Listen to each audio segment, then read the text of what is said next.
Everyone. Hold on 1 second.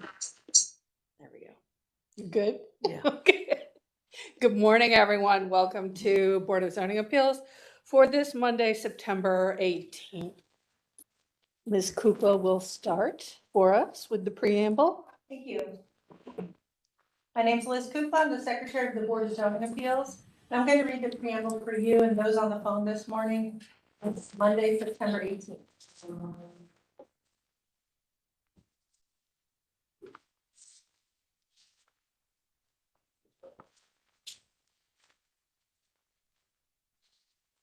In compliance with notification requirements of the city's open meeting law in section 101.021 of the codified ordinances of Cleveland, Ohio, 1976, notice of this meeting has been publicly posted.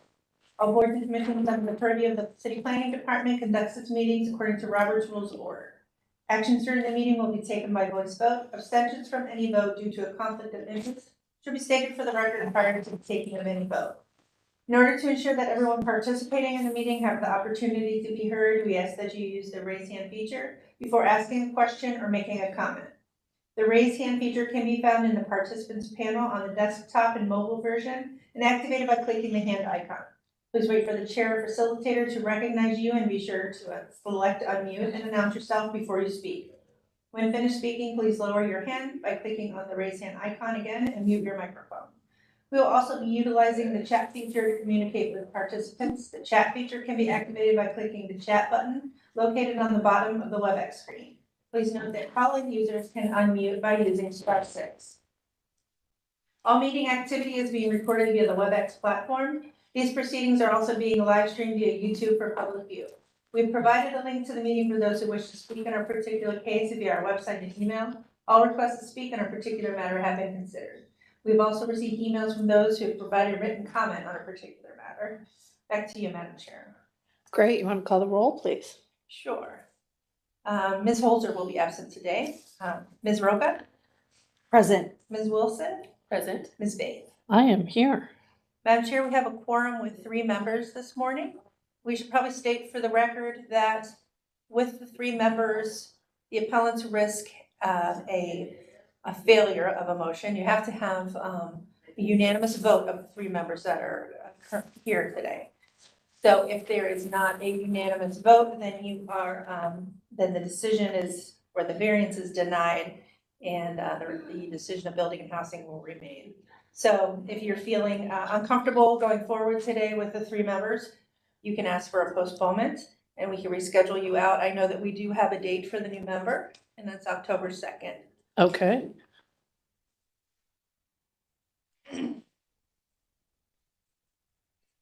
And Maurice, I did see on the chat, there was somebody who was saying they can't hear.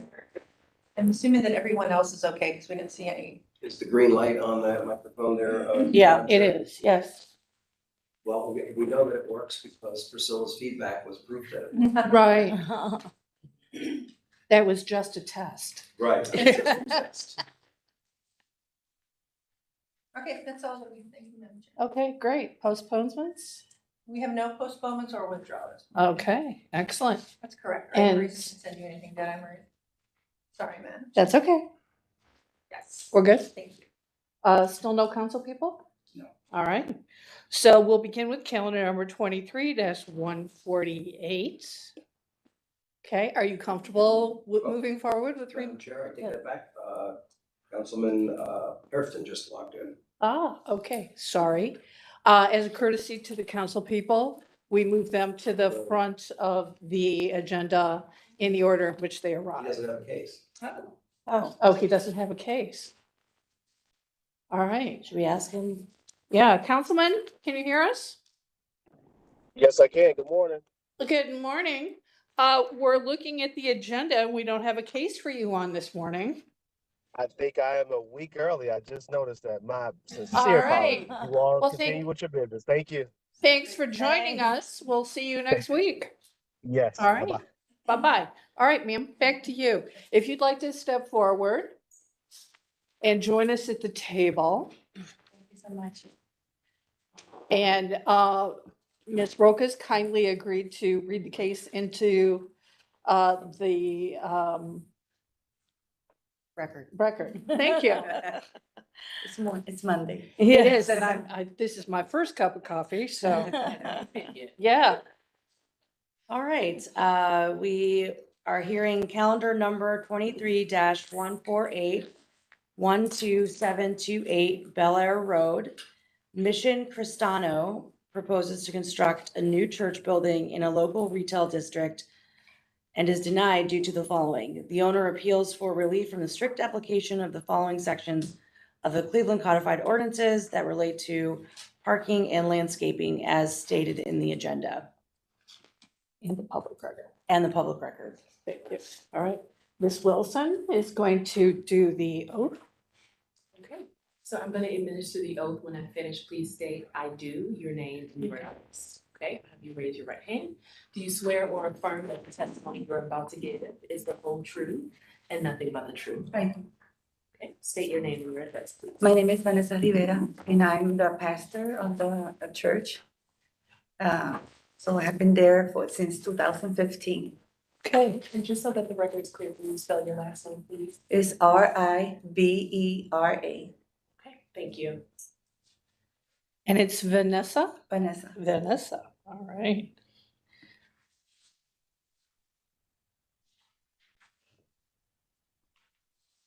Excellent. Okay. Would you like to tell us what you'd like to do?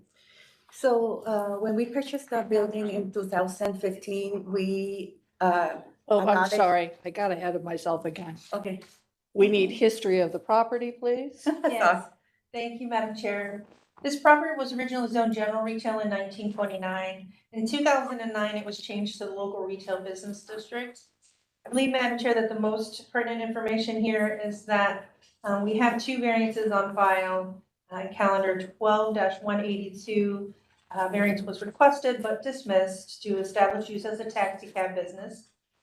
And then in calendar 15-108, this board granted a variance to change use from a car lot and office to church. And it was granted with the conditions that a revised site plan be submitted showing 6 feet of frontage landscape strip. And that's all that we have. Thank you. And was that received? That was 2015, Okay. December of 2015, actually. Thank you. The landscape plan was received in 2015 and the BZA granted variance in 2008. Sorry, it was, the number was 108. Oh, 15-108. got it. Okay. Excellent. Okay. We'll go with legal standard. Okay, Madam Chair, members of the board, appellant is requesting area variances from the parking and landscaping requirements of the zoning code.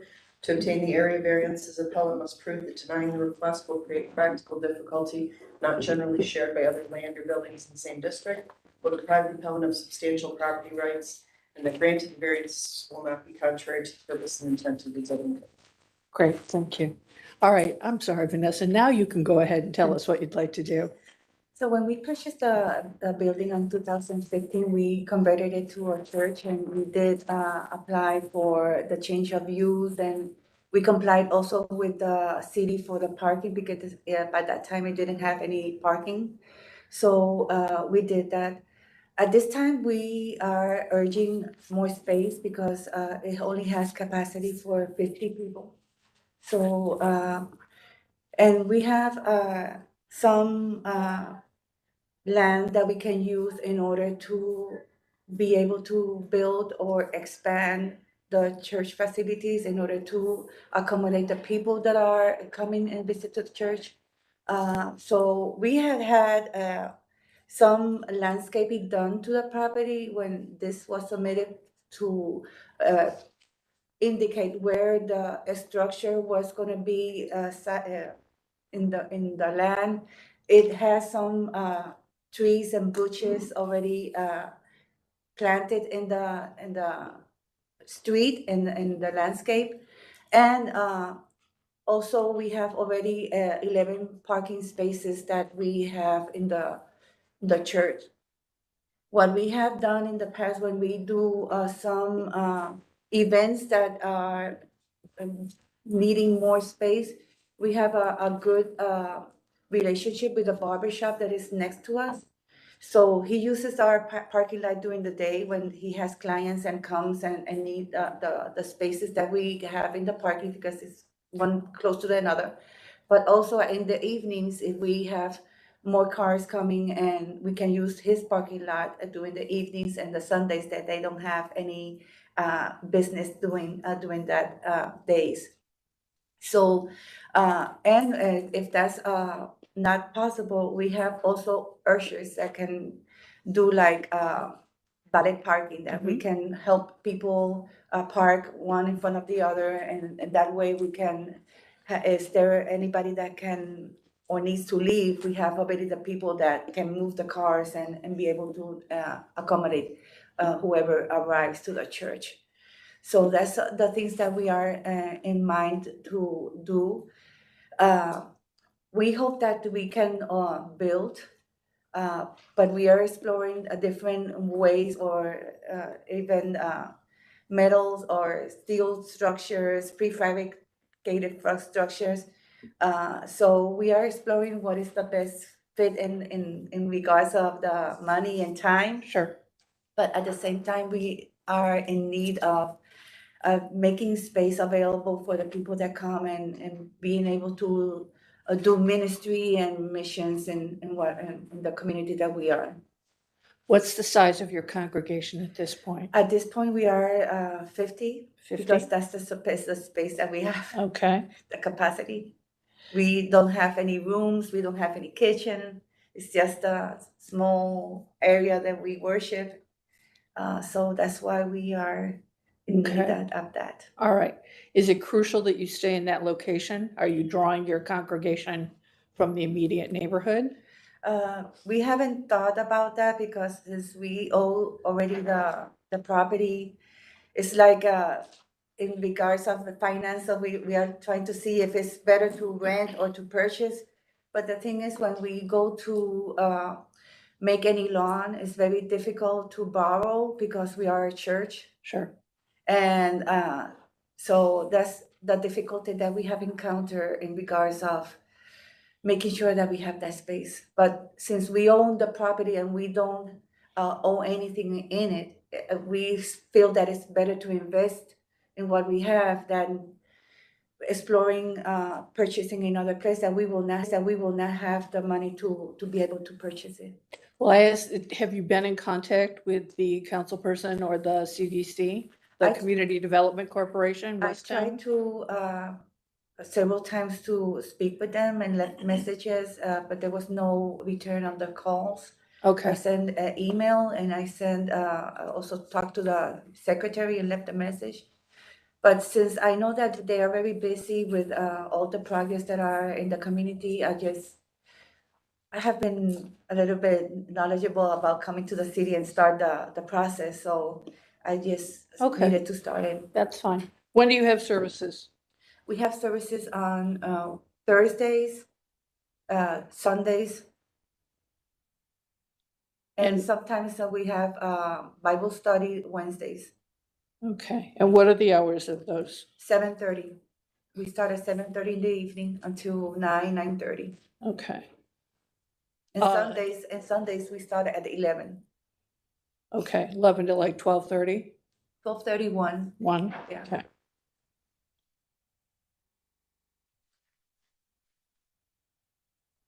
Now, with regard to the barber shop and sharing the parking, do you have a written agreement with him? No, It's just verbal at this Yes, point? yes. Okay. Is that something that you could establish with him as some sort of written agreement? I think that we can do that. Okay, that's typically something that we ask for Okay. when there is, an understanding of shared Mhm. parking. Yes. So, that's typically something we like to have on file. I do have a question regarding that. Mhm. How many additional spaces do you gain from sharing parking with the barber shop? They have approximately like 10 Okay. to 12, depending, yes. Okay, And there's also the Wanda Avenue, the one that is next to the barber shop. It's a no exit one that we can, yeah. So we can also use that space. We try to get in agreement with the ownership, the houses that are there, because he likes to maintain it private, but we know that street is public, but we use it as a last resort to Right. not bother the neighbor and but still have that friendship and that relationship that we have. Right, right. Okay. All right. Well, Ms. Wilson anticipated my one question, so I'll ask the board, are there any other questions? I just have a question on the landscaping variance. So I'm not seeing any landscaping on your plan. When, Do you need to see this? no. Oh, When we did the parking lot, we had to submit the drawings with the landscaping and everything, so we comply with that. okay, so then you might have updated plans from this? No, that's the drawing that we have only to be able to apply for the zoning to be able to have permission to build. Okay, So we haven't had so this is what we have. Oh, so there is, on the, is it a buffer or is it on the tree line? Yes, you Oh, can, I'm sorry, Vanessa. you can swipe it under by side. so they, Yeah, I mean, Okay, we don't have any way to yeah. put that into the record. Oh, sorry. That's okay. yeah. So, but you can swipe it and you can see yeah. And we have trees also on the other sides, on the laterals. Okay, Yeah, Yeah, if you can email that to okay, the secretary, Okay, do you have my card? Or my number? and I'll scoot your phone back. that begs the question as to whether the second variance is needed or not. But I'm not sure. We'll find out from Maurice when he has a. Right, Yeah, Madam Chair, I don't Yes. think what's existing probably meets the landscaping. Right. code. That would be for building a house to make that determination, but as you can see on the screen, you can see parts of the landscaping, there really is just these little mounds of little tiny shrubs that really. Yes, right. There's really no effect of landscaping and screening. There is a 10-foot area there for significant landscaping and screening. I just think it should be beefed up a little bit. And then I think it would be fine. And with the addition of the agreement with the barbershop next door, we would definitely recommend it. Okay. But just wanted to see, I wouldn't mind seeing the previous landscape plan that was approved to see if this is actually, if this meets what was previously approved. Do you have that? I do have a file handy if you'd like. Okay, Okay, because if the previous Yeah, the board pre- approved this, then, yeah. exactly. It'll be a second. We're gonna pull that old plan for I you. didn't have access to that initially because that history wasn't done when we did our. initial Yeah, that's reviews. okay. okay, so I step up.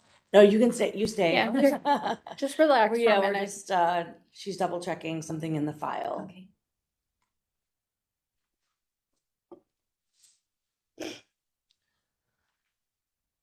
And then if you go back where that picture is, Zoom in again. well, you don't have to zoom in, but where it looks like an RV or mobile trailer, is that right about where your new building is going to be? Yes. Okay. Yes, that's gonna be mainly the entrance. If you see on the structure that is, yeah, Mm-hmm. so that's very close to the fence. So existing buildings here, and then this one goes to the side. Yeah, Mhm.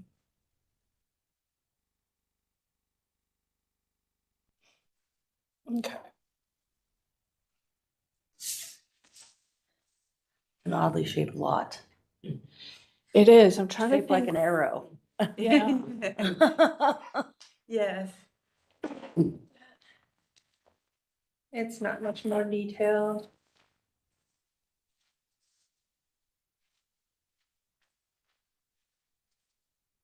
It just said landscape. Oh, there was some suggested. Yeah, Oh, there it is. Oh, yeah. Yeah. See that? Mhm. So I Yeah. think we would just need what was approved before to be Right, put in place. exactly. Shoot that down to. Here's that. So are you familiar with this? Does this look? So that was one of the consultation that we did with somebody here in the city, but that was not the final approval of the drawing. Okay. So we had, when I came back and forward with the drawings, I worked very closely with Timothy in permits. Mm-hmm. So, but that was not the final drawing that we did. We had to, like, when we came here, that was at the beginning when we proposed for the parking lot, and I did I did the drawing, so they connected me with somebody here, and that was something that he proposed, but at the end, that was not the drawing, the final drawing with the specification that we were going to do. Because we also needed to do the drainage also, and that's, so we had to do a lot of, and it took us almost 3 years or something to be able to complete that work. Because So of the Van- money and because of the, Yeah, though Vanessa, this does say revised and final copy dated December 16th, 2015. And Madam Chair, I would point out that it has a 4-foot high ornamental fence on the front as well. Right, yeah, that was gonna be my other point. So And that was a condition of, so. when that you- was a condition of the 2015, Right. yeah, So I don't know that we can deviate. right. So what's gonna have to happen here, Vanessa? So this is revised and final as of the December okay, date in 2015. So this calls out for a 4-foot ornamental fence and the planting schedule. So those are things you're gonna have to implement. Before you can get your building permit. Right. And you'll have to provide evidence to the board that you have those plans in place. Correct? Right. the plans or the, We'll need, because we have the plans, so we'll need like probably some photographs from you okay. to show that you've implemented and gotten this in place. All right? So, because, Sorry, Yeah. when you're ready, I can read what the code says about what the landscaping, what it needs to. okay, great, yeah.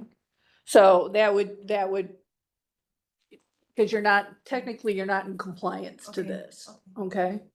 So, And that Alright. would negate her need for the second variance. correct, right, So really, we aren't ruling on the second variance. We are ensuring that you comply with the previous ruling of this board. And Madam Chair, that's assuming, it is what the board approved regardless. I was gonna state that, the code does require certain things that the shrubbery or whatever they choose to put in there needs to be 50% year-round opacity. There are requirements for calipers. It can't be, more than 2 or it needs to be a minimum of 2.0 inches. There should be 16 feet of spacing between, a minimum of 16 feet. So, let me see what else. I think that's it. That might be. all right, relevant. can we make sure that she has a copy of that information? Sure, like I can make. And then a if you copy. have any questions about that, meaning year-round, it has to be an evergreen for some of those. Caliper is the size of the trunk of a tree. Okay. So there's specific numbers for that. And then, then we could state that on the record that it is compliant. And once we receive that drawing, we Right. show that it meets the code regarding the types of vegetation or the, regarding Yeah, thank the year-round opacity and such. Okay, great. All right, any other questions or comments, board? No. All right, I'll take a motion, please. All right, I move that we approve calendar number 23-148, variance number 1 listed in the agenda based on the testimony that we've heard today from the appellant, noting that the hours of operation for services are Wednesday and Thursday, 7:30 PM to 9:30 PM, and Sundays, 11:30 AM to 1 PM. The appellant, and these are conditions, the appellant will obtain a parking agreement with the barber shop next door, which will provide the appellant with an additional 10 to 12 parking spaces in the evenings on those dates of operation. And the appellant will also comply with the landscaping plan that this board approved in 2015 as noted in the file for this case. Stating that, I move that we approve. And I- I second the motion. Great. Would Right. like to call for the vote, please? Sure. Ms. Wilson? Yes. Ms. Roca? Yes. Ms. Day? Yes. Calendar number 23-148 is granted conditionally. We'll hold ratification until we receive that revised drawing and those details regarding the landscaping. Once we receive that, we will ratify the following Monday. Okay. Then you can contact our office that following Wednesday, so I would say next Wednesday if you can get it into us before Monday. I have a question. Does it have to be drawings or it can be pictures? We would need to see it on the site plan, the location of each of the vegetation, the shrubs, I don't know what else it showed on there, if it showed any trees or anything. There, The yeah, drawing can be done by myself or I had to include. you can do it Okay. yourself. Yeah. Yeah, we have this drawing. Let's make sure she has a copy of this with the planting schedule. Mhm. And then the copy of the code. And if you have any questions or need any assistance, you can go to Building and Housing and speak to the staff members there. Thank you so much. Okay, thank you. Have a good day. Thanks, you You too. as well. Good luck to you. All right. Yeah, do we have your, just want to make sure we have your email, your correct email.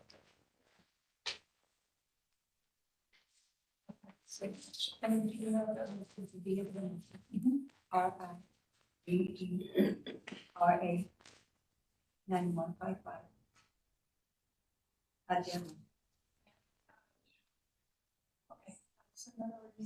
Thank you so much. Do I wait for the copies of all the minutes? Yes, if you don't mind, I can make a copy while you read in the next case. Yep. Okay. Councilman right. Gray's here, Oh, let's see. which is next case. Councilman Gray is here, so we will move to that case. It happens to be the next one anyway. Happens to be Yes. the next one anyway.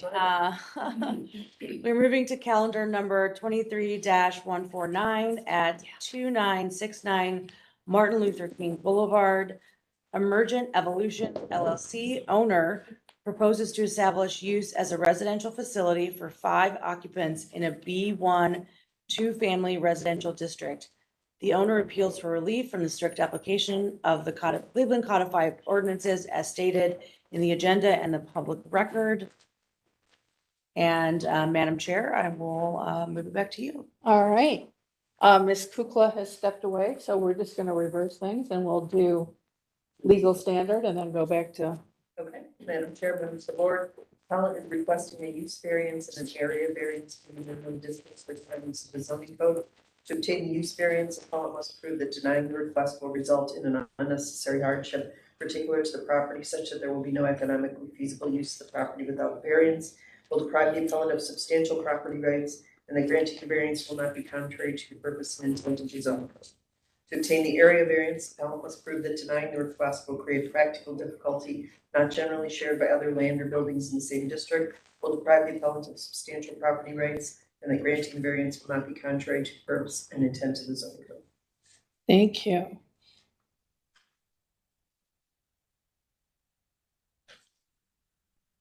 Madam Chair, I think we can still swear people in until. Yeah, let's move on to that. So Ms. Okay. Wilson, you wanted to go ahead and we'll keep things moving along. Do you have questions about what's happening here?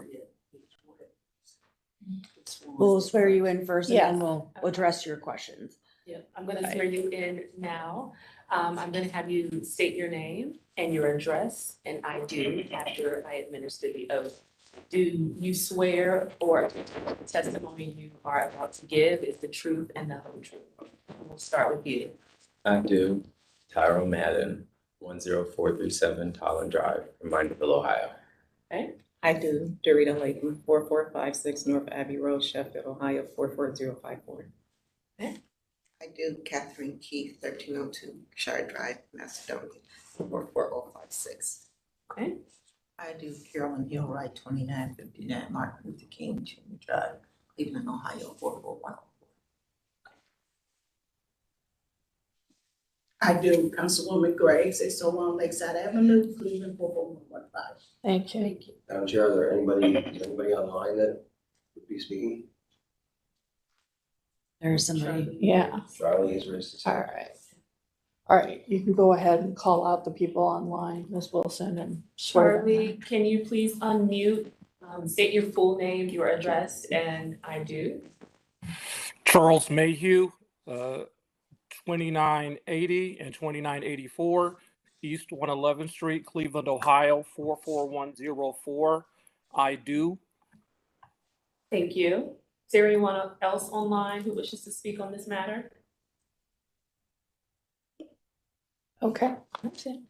All right, Ms. Kukla, we'll flip back to you for the history of the property. Thank you, Madam Chair. There's been no change in the zoning since 1929. We didn't find anything in our Records Administration Office. There are no variances on file. But we did find on the more recent history in our system that in 2014, a certificate of disclosure was issued stating that the property is used as single family. And that also in June of this year, permits was issued to replace 48 windows on the property. That's all that I have. Thank you. Okay. All right, who's going to be the spokesperson? Hello. You are? Okay, tell us what you'd like to do. So the goal is to create a residential facility that has some community outreach components to it as well. So we're looking to house 5 persons living with mental illness or sobriety issues. And our goal is to help to rehabilitate them, to allow them to get the services and care that they need in order to reacclimate to society. But the community outreach piece that we were targeting was to have those programs that we're offering to these residential patients be offered to the community members as well. So we're also looking to potentially house AA or different life skills workshops and things like that. Okay. Madam So, Chair, yes, that does bring up a question perhaps for Mr. Riccardi. Maybe we could hear more details on that. If this is some sort of, if it's a facility that is more than just a residential facility and it's more of like a rehab type of facility, then we would need to hear all of that and then get a determination from Mr. Riccardi if this is something that should be reviewed differently. excellent. Mr. Riccardi?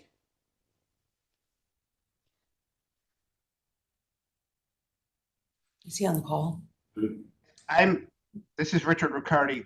I'm anxious to hear the description of what they're planning to do there also. They've applied for a residential facility as is defined in the notice of nonconformance, which has been paraphrased or repeated in the notice before BZA. So yeah, sure, they should flesh out the kind of things that they're doing there. I mean, the key is the living there, living and providing some services, but it becomes a different issue if there's a treatment, say, handing out, if such as morphine or naloxone or some drugs of that nature are handed out and administered on the premises, then that's what would make this a different use, other than just living there or, providing life services to acclimate back into the neighborhood. So yes, I think they should flesh out what's what they intend to do there. Thank you. Thank you, Mr. Ricardo. Madam, one more thing in the documentation, they gave us an appeal statement. It does say Caring Commons is a 501c3 nonprofit organization that plans to provide rehabilitation programming, including sober living, treatment recovery, mental health services, life skill and trade training in the Buckeye neighborhood. They have recently purchased and have just completed rehabbing a property, that's subject to this case today. I believe that might be, there is more to it, Madam Chair, if you'd like me to pass it on. But it seems like that would be the most relevant statement. Okay. All right, let's sort of unpack this a little further, okay? So typically what we ask is you're gonna have 5 residents, right? Okay. And gender, Male, and they'll more so be veterans. We're looking to have like veterans over the age of 50. And as far as medications that he mentioned, that would be nothing of the sort. okay, It's not like a treatment center. It's more so like a residential care facility where they go to work every day or they go to workshops.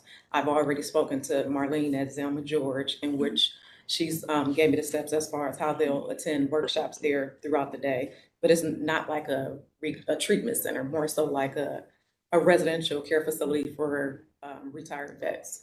okay, So are they staying, they live on the property? Yes. right, so they'll be there And we're- 24/7. Yes, and we're more so targeting individuals who work in a community.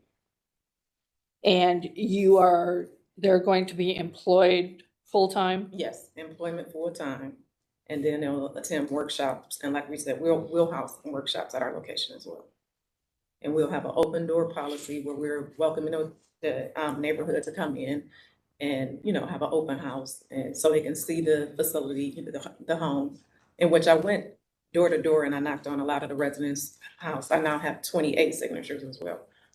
And as far as individuals that support what we're doing. So you're not gonna be dispensing any kind of drugs No, at all, or no drugs, medications? No medication. So if they're on some sort of medication, it will be, It would be like a low need, and I'll have we'll have a partnership with like outreach centers like Recovery Resource, Murders Taylor, to where if they have to go to appointments, we'll make sure they get to their appointments and stuff. okay. Yeah. So you're gonna work with Murtis Taylor Recovery and Resource. Recovery Resources?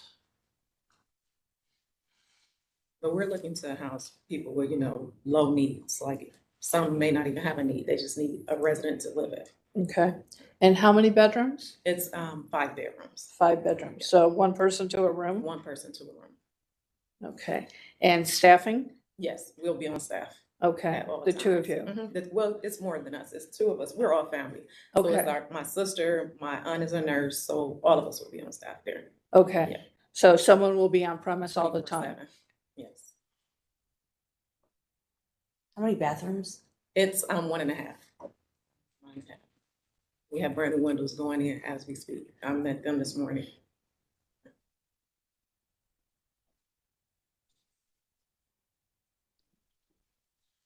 Okay, so 5 residents, 1 to a room. 2 half. I'm sorry, it is a bathroom in the basement.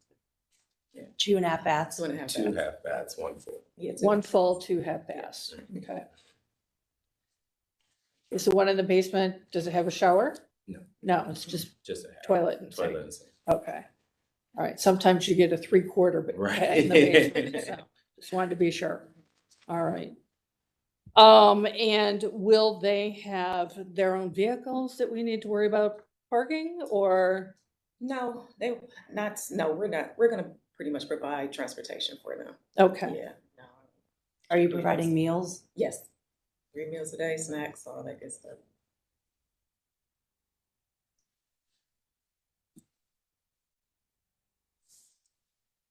so 3 meals and a snack, which is standard. Or more, 'cause we like to eat. Yeah, there we go. All right. Madam Chair. Yes, Just for the record for me, they mentioned, having things or their doors open. Does this mean that any sort of service like the counseling or, those type of things, will they be inviting people in from the community for the counseling and the rehab facility or rehab programs and such? Or would it just be for the residents of the building? Well, I think we were getting to that, Liz, so We have a- timely question. There's a pause. So, yeah. So let's discuss, as Mr. Riccardi was curious about how you're going to be handling this outreach. How is that going to be structured?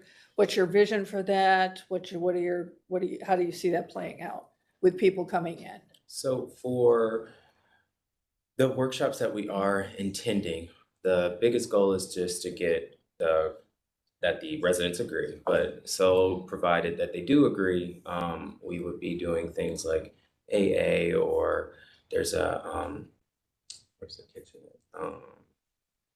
Convenient Vegan. One of the chefs there, she does like making food with what you have in the home. So it could be a life skills, some workshop like that where you could learn how to make something out of what you have. That could be open to the community and things like that. So like a small cooking class? Yes, So you prepare the meal, eat what you've cooked, exactly. that kind of thing. Okay.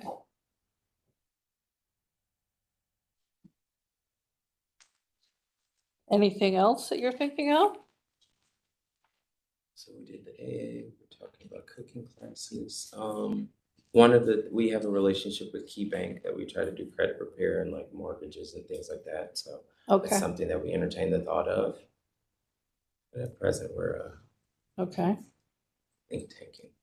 And just so I'm clear, those classes would be bringing in, provided the residents agree, Yes, other people into the property who are not living there. correct. Okay. Only to the communal space on the first floor, Okay.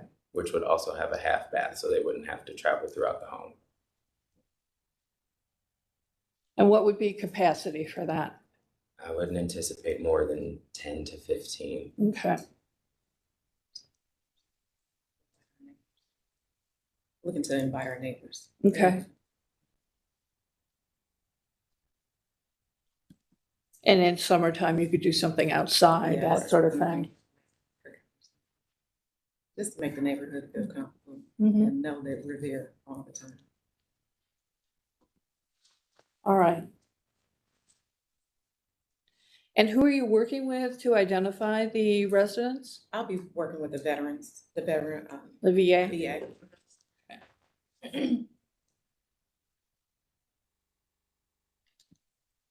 All right. Any other questions, board? At this point? Okay. So I have a comment. Yes, Um, ma'am. When I had lunch with your family members, I remember when I asked, when you told me who's gonna be residing in that house, you said it was young kids. No. No, because when we talked, because when we talked, Sorry. you specifically, because I said, when you bring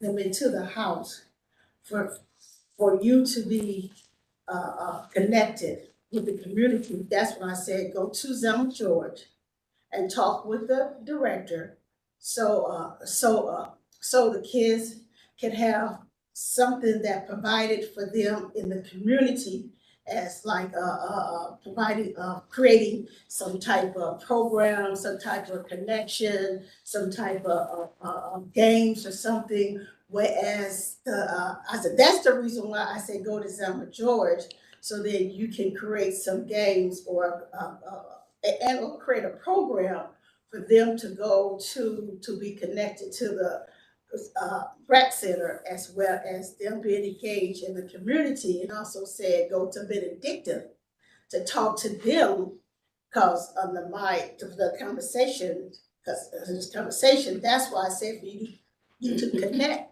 with Benedictine and also the rec center, so then they be able to be provided with some type of educational service and also recreational service. I don't remember you said veterans when I met you guys for lunch. That's why I specifically made that statement.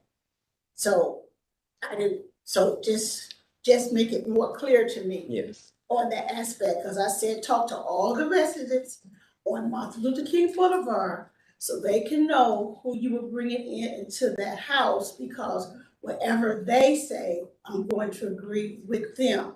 So that was my understanding when I left lunch, that it was going to be younger people in that house, not veterans.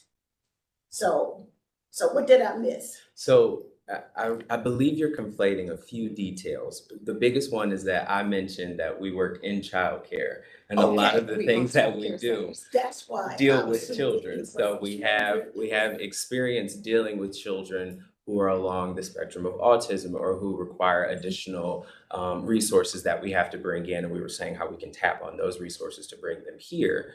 But And I didn't additionally, hear anything about veterans. yes, Y'all yes. y'all specifically talked about childcare. No, that was when you asked what we did.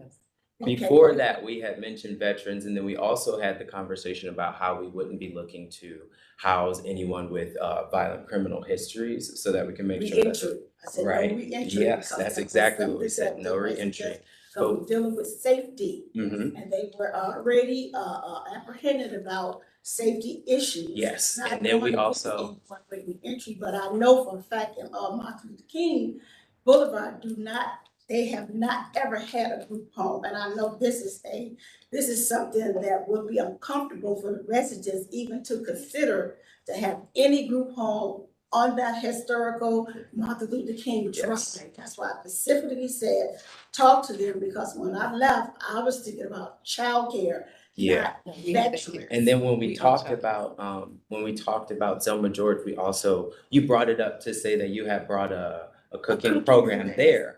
And that was tailored, in my assumption, that was tailored towards adults, I thought. No. See, and that's where we were This is where the unclear. misunderstanding is, Yes. because it was too much.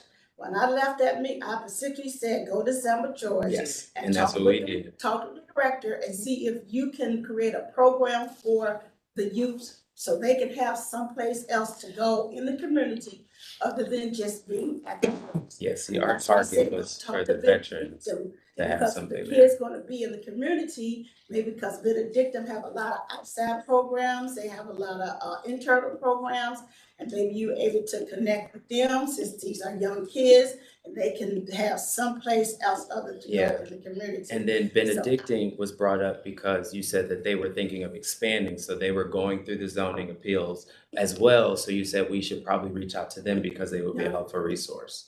It wasn't necessarily that it was tailored toward the children or that we. Unfortunately, that's what I'm so. Yeah, I think we had a big miscommunication. But we are targeting, I had no idea. Yes. So I had yeah, no idea. we are not looking to house young people. We are not looking to house people who are looking for reentry. We're looking to house people that are resemblant of the community. And a lot of those community members, as we found when we talked to 28 different people, Well, we found that they have lived there for 50, 60 Yes, years. and I bet you- Families own them. Yes. So when we did talk to them, it was very, very important that we made sure to iterate that we would be housing people there. Okay. However, you have residents here, and I had residents call me Yeah. this morning with that concern because they are confused and they are uncomfortable who will be in that house. And now I can see, because when I left that meeting, I left under the assumption it was gonna be younger kids and not veterans. So this is where the confusion is, and more residents who live on 111th Street Yeah. are now involved with this because they are now uncomfortable without being, because I didn't think about the residents on 111th Street. It is just everybody, but people on 111th Street are now concerned about the group home. So to this point and stuff, we got to. We had a lot of signatures. My question, throughout the I'm sorry, one question. Councilwoman, at this point, it seems like there's been a lot of discussion going on back and forth here, which is something that typically doesn't happen, before the Right. board. So I'm wondering if you would if you'd like to request a postponement. Yes. Can I make a statement? Okay, go ahead. Just a moment. So is that something? Yes. Okay, let me hear from this person. Go ahead. Yes, I'm sorry. I just want to make a statement. So, lifelong resident of Cleveland. I actually grew up in the house that I purchased. I grew up in the house that I reside in now over there, and the property parcels that I have are in extremely close proximity to this address. I'd like to say that these people have never contacted me or got any sort of had a conversation about it. In that area, there are multiple bus stops where children board the bus every day, right? So I don't necessarily know that's going to be a good thing to have transient people out there, especially during school. A lot of the addresses that I see, they're touting 28 addresses that they received. Some of these addresses are on Kinsman Avenue. Some of them are on Parkview. They're not, these addresses aren't in close proximity to the location that they're purporting to use. Okay, sir. Ma'am. I appreciate your statement. The councilwoman has requested that we postpone this, so we're not gonna take any more testimony. There's too much crime there. I don't want this. There's just crime and everything there. I want to make sure these Sir, kids are safe. And okay. we're not gonna take any more testimony at this time because the councilwoman has requested a postponement. So, Apologize, because she said. I'm sorry. Yeah. My sister had a couple of questions. Is it possible for her to ask those while we're here, before the postponement? Because we did come in and she hasn't had, I told her to just wait until we heard what she was saying. right. Before she asked questions, but now we're getting ready to postpone. So is it possible for her to? I ask- think the councilwoman will probably set up a community meeting of some sort, I have to. right? Are you a nearby resident? Yes. next. Okay. Right next door. Are your Yeah. questions pertaining to what they want to do with the property? Well, when I read mental illness, I didn't know the degree and what medication that was gonna be. And the age 50 and older, we have young people coming in and out of the house. And so we wanted to know if this was gonna be just as safe as Right. it was before you put someone else. Yeah, We're yeah. gonna ensure that it's safe. We're gonna be working now. You're gonna see us every And day. Councilman Gray, is there a CDC in your area, in this area? Yeah, that's the CDC. Burtonville Car is a CDC, on 72nd and Kinsman. All right, That is a CDC for that particular area. However, I did ask, we did have a great conversation. I grant you that, but I did ask you guys to come to my next community Yes. meeting, which was at that time, August 31st. You told You us told there's September one in 28th. September, yeah. Right. You told us to come to September 28th one. Because Yeah. August 31st was too close. Yeah, Too you told us close, yeah. September But 28th. you still have to come to. So the we will community come. address right. It just the came constituents first. about this, because now it's bigger than I even assumed that other Right. residents on East 111, which I live off East 111, Okay. and they need to be addressed in the area, because we have a lot of we have a lot of kids being picked up by the bus stop all Yeah. across that area. So now this is larger than I expected, and I was confused when I left that meeting, thinking it was childcare and not Yeah, we veterans. own childcare. Because we discussed so much, so yes. we're gonna- Right. We did. Okay, so I think Burtonville Carr can probably assist, and you've got your community meeting coming up, so, you know, the folks can be contacted about that, and, so we'll give you a future date. Madam Chair, October 9th would be the soonest we could do it. We could push that a little bit further if they'd like. Does that give you enough time, Is that okay Councilwoman? for you? October 9th is approximately 3 weeks, so. And Is October 9th okay for you? she's checking. Okay. Can I ask a quick question? You mentioned that somebody would be there with the residents 24/7. So is there, instead of 5 bedrooms for 5 residents, is there a 6 bedroom? Yes, there is. Okay, Uh-huh. all right, that's what I was. It's just 5 for the resident. And I'm just curious, have you been before us before for a childcare issue? No, No? never. All right, And we've I been just there thought you since looked familiar. 2010. so- Yeah, I thought you looked familiar too. Yeah, yeah, okay, all right.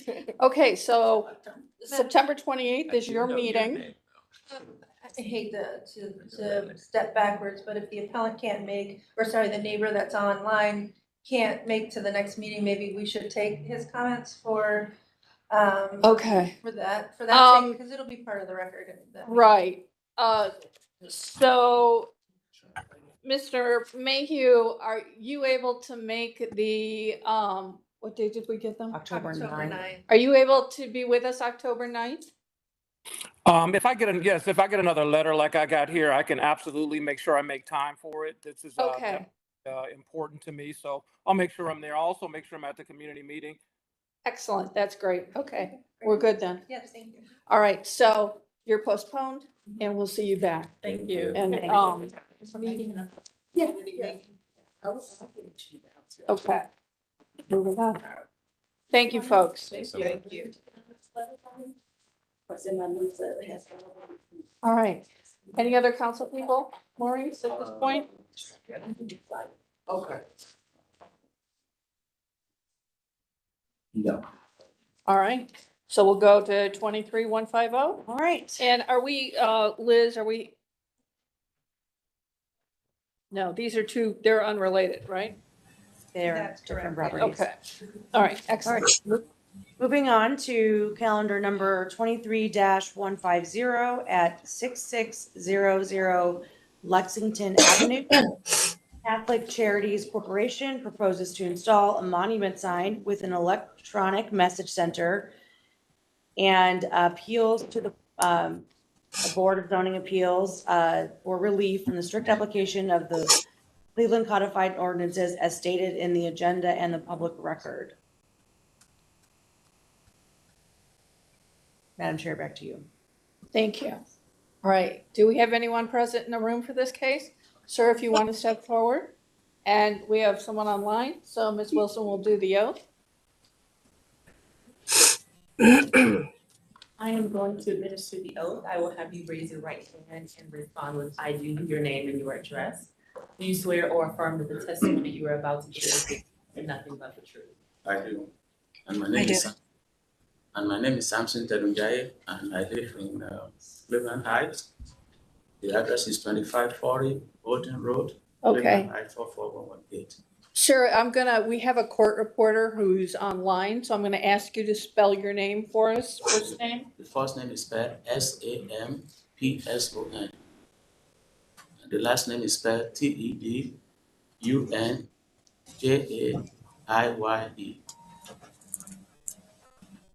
Great, thank you so much. All right, And we have someone online who's also going to give their oath, please. Yep. My name is Laura Higgins-Wayma. I'm representing Fantoma Church from Brilliant Electric Sign Company. Okay, if you could state I do, your address and your address, please. I do. 4811 Van Epps Road, Cleveland, Ohio, 44131. Thank you. And Anyone else? Sorry, I would have came in. I'm fighting a little cold. I figured I'd spare you guys all that, so that's why I'm online. No problem. and what sign company are you representing? Brilliant Electric Sign Company. Okay, great, thank you. You're welcome. Thank you. Okay. History of the property? Thank you, Madam Chair. This property was originally zoned semi-industry. That would be the entire project area was originally semi-industry. And then in 1958, the majority of it was changed to two families, a portion, which I'm sorry, I can't tell you exactly the dimensions, but a portion remained in the semi-industry district. In our records administration office, we found very little, actually nothing that's relevant. There is one variance on file, calendar number BZA 98-100. That was in 1998. This board granted a variance to erect a 25,000 square foot community building and a 119 car parking lot. And that date was in 1998. And I believe that's all that we have that's relevant. Thank you, Madam Chair. Okay, could I have the legal standard, please? Okay, this one's kind of a different one. Madam Chair, members of the board, appellant is requesting a variance to allow an identification or bulletin board sign using electronically changeable copy to display information pertinent to a community facility use on the premises. To obtain the variance, the board must determine that the sign will provide community information, that the sign will not adversely affect the character of nearby residential properties, that the sign is for a community facility, that information displayed on the sign shall be limited to information that pertains to the community facility, that each display of information shall remain static or fixed for a minimum of 20 seconds, and that the sign shall be either a wall sign or a freestanding sign with a maximum area of 30 square feet. Alternatively, the board may approve a sign that varies from the above requirements if it determines that the sign will meet a community need without adversely impacting the character of nearby residential properties. And then there's just a note that City Planning Commission and or Landmarks Commissions, as applicable, must also approve this. Great, thank you. All right. All right, sir, you're gonna tell us what you'd like to do? Actually, what we're planning to do, I'm sorry, that my boss was unable to be here. So when I get to work this morning, she's sick, and then she called me about this meeting for me to be here. Okay. So actually, what we're planning to do is to be able to use the signage to display, information that can be read, through the electronic, what we do as an organization, and also just to provide information for the residents. All right.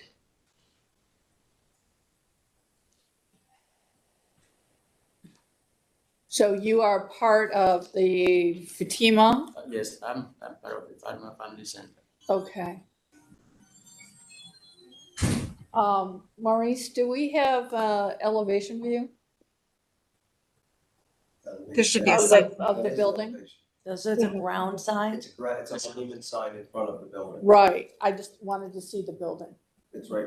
Okay, all right. It's a slide before, sorry, Madam Chair, it's a slide before, there's a site plan. There we go, okay. Yeah, it's at the corner of Lexington Yep. and East 66. Okay, so we're talking about a sign that's typical in front of like what we see in front of most churches now? Correct. Okay. And what's the overall square footage? It's 6 by 6. So 36. Madam Chair, to the applicant, I think it just replaces the Fatima Family Center sign that I currently have on the screen now, is that correct? Correct. Okay, So it goes right there. all right, so it goes Yep, right there. they work with, I'm sorry, this is Laura Weima from Brilliant Electric Sign Company. So they work well next to St. Agnes, the church to the east of them, of the property. You can't really see from the site plan, but you might see a little part of their building. And I know that they have one, and since they work together, it was just easier for them to get their information out for the church as well.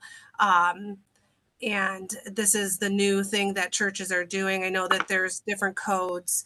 We're not flashing anything, whatever would be recommended for them. And also, it being in a residential area, where it's facing, there's not a lot of houses there. I know there's a baseball field, and I'm pretty sure that's a baseball field across the street.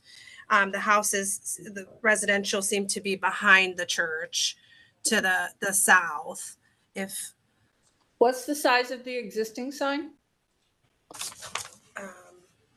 They're just replacing, it's the same exact size. Okay, all right.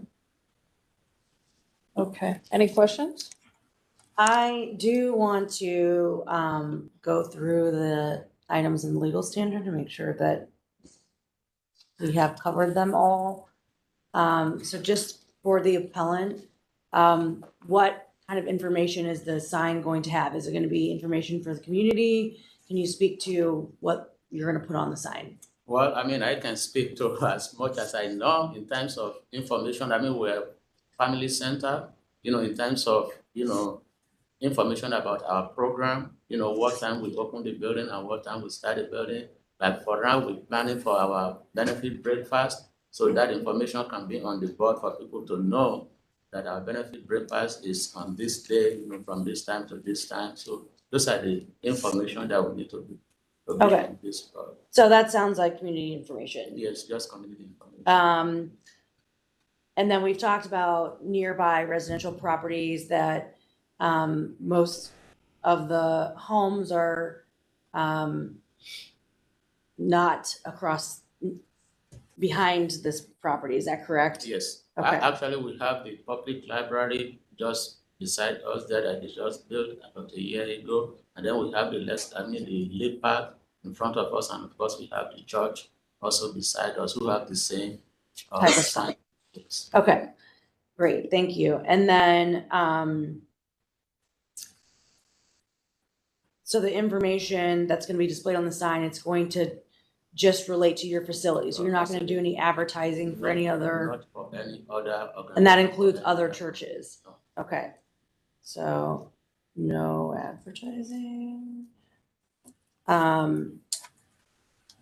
And the code requires that, or excuse me, the legal standard requires that the information that you display on the sign has to only be there for a minimum of 20 seconds. And you will comply with that? I think so, yes. Okay. I think it said 30 seconds. 30 seconds. Legal center says 20. I don't know what. 20? Okay, 20. Okay. Okay. And the sign shall be either a wall sign or a freestanding sign with a maximum area of 30 square feet. I think your sign is, you have a 6x6 sign. Okay, so we're good there. And then have you been to the planning commission? Landmarks, I don't think is applicable here. Mhm. I you was still have told to it go- wasn't in design review.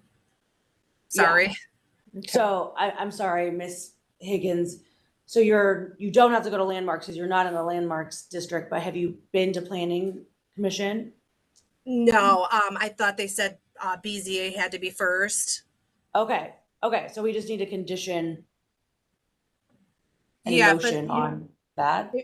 if the customer, if he agrees to the conditions, we could put that on a drawing of minimum of 20 or 30 seconds, whichever one it is, on a drawing, or put it in writing for you, whatever he agrees to. I can't say, he would have to approve, let us know that, but whatever you need, I could write to send it in or go to planning commission if needed. I'm gonna ask the city to explain how that works because I'm not sure. I'm actually a little bit confused, Madam Chair, I'm actually a little bit confused about this too, because I know that the city planning commission can actually grant variances for signs. And so maybe Mr. Riccardi can weigh in on this. I was thinking that they didn't have to go to planning commission if they came here to get the variance, but maybe I'm wrong on that. We haven't seen one of these in a long time, come before the board.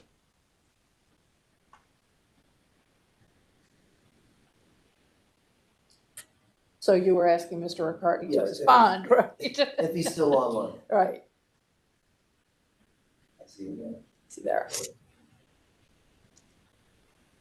Mr. Riccardi, are you still with us?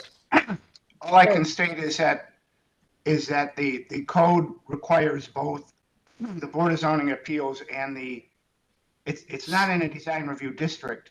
It's a special provision for the electronic message center sign in a residential district. And it requires both the Board of Zoning Appeals approval and the city planning approval. So as to which one goes first, that's not stated in the zoning code, just that both are required. Okay, so they've been here first, then they go to planning commission. Probably should have been the other way around, but it's not, it doesn't make, it's not a problem. Okay, Okay, great. Those are my questions. I'm good. all right, excellent. Ms. Wilson, anything? No questions. All right. Do you have anything further to say, Mr. Rumo? Other than we completely support the variance here. Okay. All right, so I'll entertain a motion. All right, Madam Chair, I move that we approve calendar number 23-150 based on the testimony that we've heard today for a 6x6 monument sign in front of the Fatima Family Center in accordance with the requirements 1 through 6 and the legal standard, which the appellant has testified to today, and also conditioning this motion that the appellant go to planning commission and obtain approval for planning commission as well. Thank you. That was hard to get out. I will second the motion. Great, thank you. Ms. Kukla? Thank you, Madam Chair. Ms. Wilson? Yes. Ms. Roca? Yes. Ms. Bates? Yes. Calendar number 23-150 is granted. Madam Chair, I'm not sure if you want to hold it till we receive a confirmation from city planning, or do we just put that language into Just put the language in, that's fine. So this will be ratified next Monday. We will send you a letter, but feel free to give our office a call Wednesday of next week to determine if it's ready to go to the next step. Thank you. Thank you very much. Good luck to you. I did have All a right. question. I'm sorry. Go ahead. Madam Chair, I apologize. So when I applied, they just told me I needed the variance. No problem going to Plan Commission, but when you said Monday, you'll send me a letter, should I call them or no one's going to reach out? I mean, I know you guys everyone's very busy. So should I call the building department or I'm gonna let Ms. Kukla reply to that. Yes, you would contact our office, Board of Zoning Appeals. We have to send communication to Building and Housing that the file is complete and it's ready to go to the next step. So Building and Housing won't have any, they won't be ready for it until that's approved. Yeah. Okay, thank you. I'll call tomorrow or sometime later today. Thank you so much. 1 second, Mr. Rowlands has a. Yeah, I just wanted to add one thing. You could proactively reach out to Michael Bozak, B-O-S-A, and. Yeah, I know. You know him, right? Yeah, I do quite a few of these meetings. I thought so. Thank you so much. Proactively reach out to him so he knows it's coming and maybe he can get you on an agenda as soon as possible. Okay, thank you very much. Sure. Thank you. All right, we'll move on. Have a great day. You as well. Feel better. Okay. Oh, thank you. All right, Madam Chair, we're moving through the agenda here to the next calendar number 23-151 at 1598 East 93rd Street. BJB Enterprise LLC proposes to establish use as a residential facility for 5 occupants and appeals for relief from the strict application of the Cleveland codified ordinances as stated in the agenda and the public record. Madam Chair, back to you. Thank you. Could we have a history of the property, please? Oh, yes, if you have, there's people in the room here. Yeah. Excellent.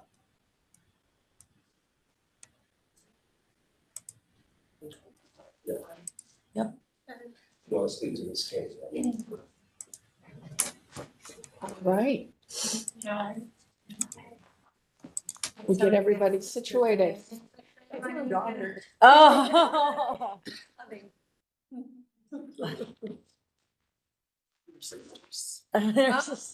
Oh, so we have a family thing going on here. Oh, that's excellent.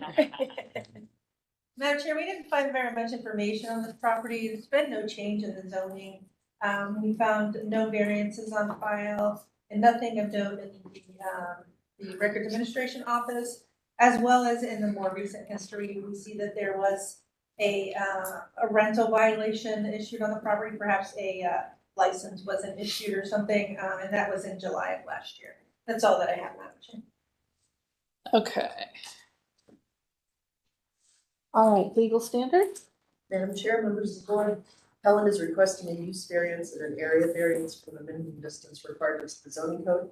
To obtain use variance, Helen must prove that denying the request will result in an unnecessary hardship particular to the property, such that there will be no economically feasible use of the property without the variance, will deprive the appellant of substantial property rights, and that granting the variance will not be contrary to the purpose and intent of the zoning code. To obtain the area variance, the appellant must prove that denying the request will create a practical difficulty not generally shared by other land or buildings in the same district, will deprive the appellant of substantial property rights, and that granting the variance will not be contrary to the purpose and intent of the zoning code. Great, thank you. All right, Ms. Wilson, would you like to do the oath for all of our ladies? Absolutely. I will swear each of you in. After I administer the oath, please state I do, your name and your address. Do you swear or affirm, have you raised your right hand, please? Thank you. Do you swear or affirm that the testimony you are going to give is the truth and nothing but the truth? Start here. I do. My name is Jay Shauna Bates, and my address is 8304 Wade Park Avenue, Cleveland, Ohio, 44103. Okay. I do. My name is Brandy Bates. I live at 6911 Linwood Avenue, 44103. My name is Esther Marie Lawrence, and I live at 4066 East 153rd Street, Cleveland, 44128. Ma'am, could I ask you to just speak up for your name because we have a court reporter? Right here. ESTELENE Lawrence, LAWRence. RENCE. Thank you so much. Appreciate that. I do. Dina Reeves, 9,227 Roslyn Avenue, Cleveland, Ohio, 44106. I do. Easter Kirkman, 1594 East 93rd Street. Can you spell it? Go ahead. I want to have you spell your name, please. Easter Your last name. Last name. Yes. Kirkman, KIRKMAN. Thank you so much. Is there anyone online who wishes to speak on this matter? I think we're all set, Madam Chair. All right, excellent. Okay, who's going to be the spokesperson? This young lady here. All right. Brandy, you're on. Tell us what you'd like to do. So basically, we want to turn it. Gotta speak up a little bit, huh? You got the microphone here. We want to turn it into a residential care facility. After working at my family store and being from home, I just noticed a pattern of homelessness, mental health issues, and just the overall need in the community. So after speaking with my mom, who already has a group home, we decided that that would be beneficial and could positively impact our community with turning that into a residential care facility and helping with housing as well as creating jobs. So have you written a business plan for this yet? Yes. Okay, so I'm gonna ask you to give me some of the specifics. So how many people are you looking to house? 3. 3 people. And gender? Female. Female. Ages? I would probably say over the age of 30. We're not looking for anyone too young, but we're basically looking for people who are more self-sufficient. Okay. So they're gonna be working? Possibly. All right. She said that because in order to receive like a state supplement, they have to receive Social Security. So it's a possibility some do work, but it's not a requirement Okay. to reside at the home that the group home that we're gonna provide. So typically they'd be on SSI? Yes. Okay.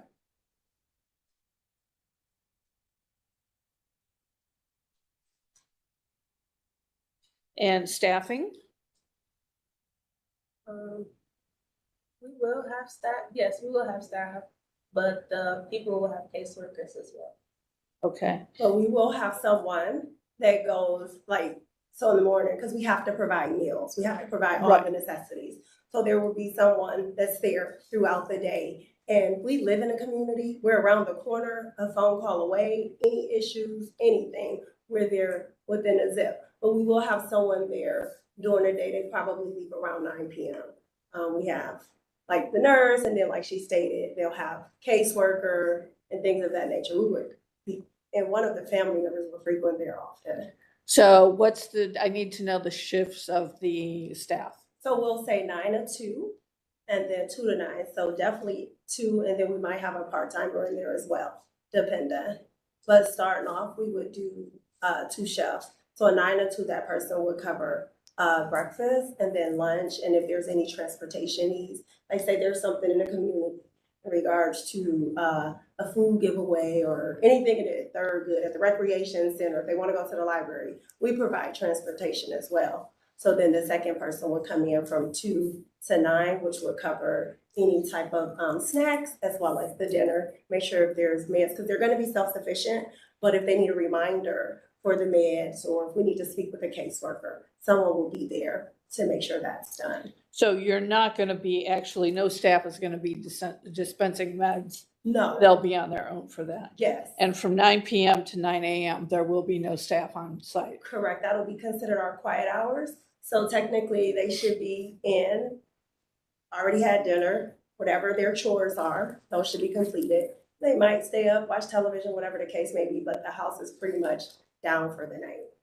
And how are you screening these individuals? Are you working with an agency that's gonna? Well, the house is gonna be state licensed, so in order to even hire staff, there has to be a background check, there has to be first aid, CPR, and then they have to take the required classes.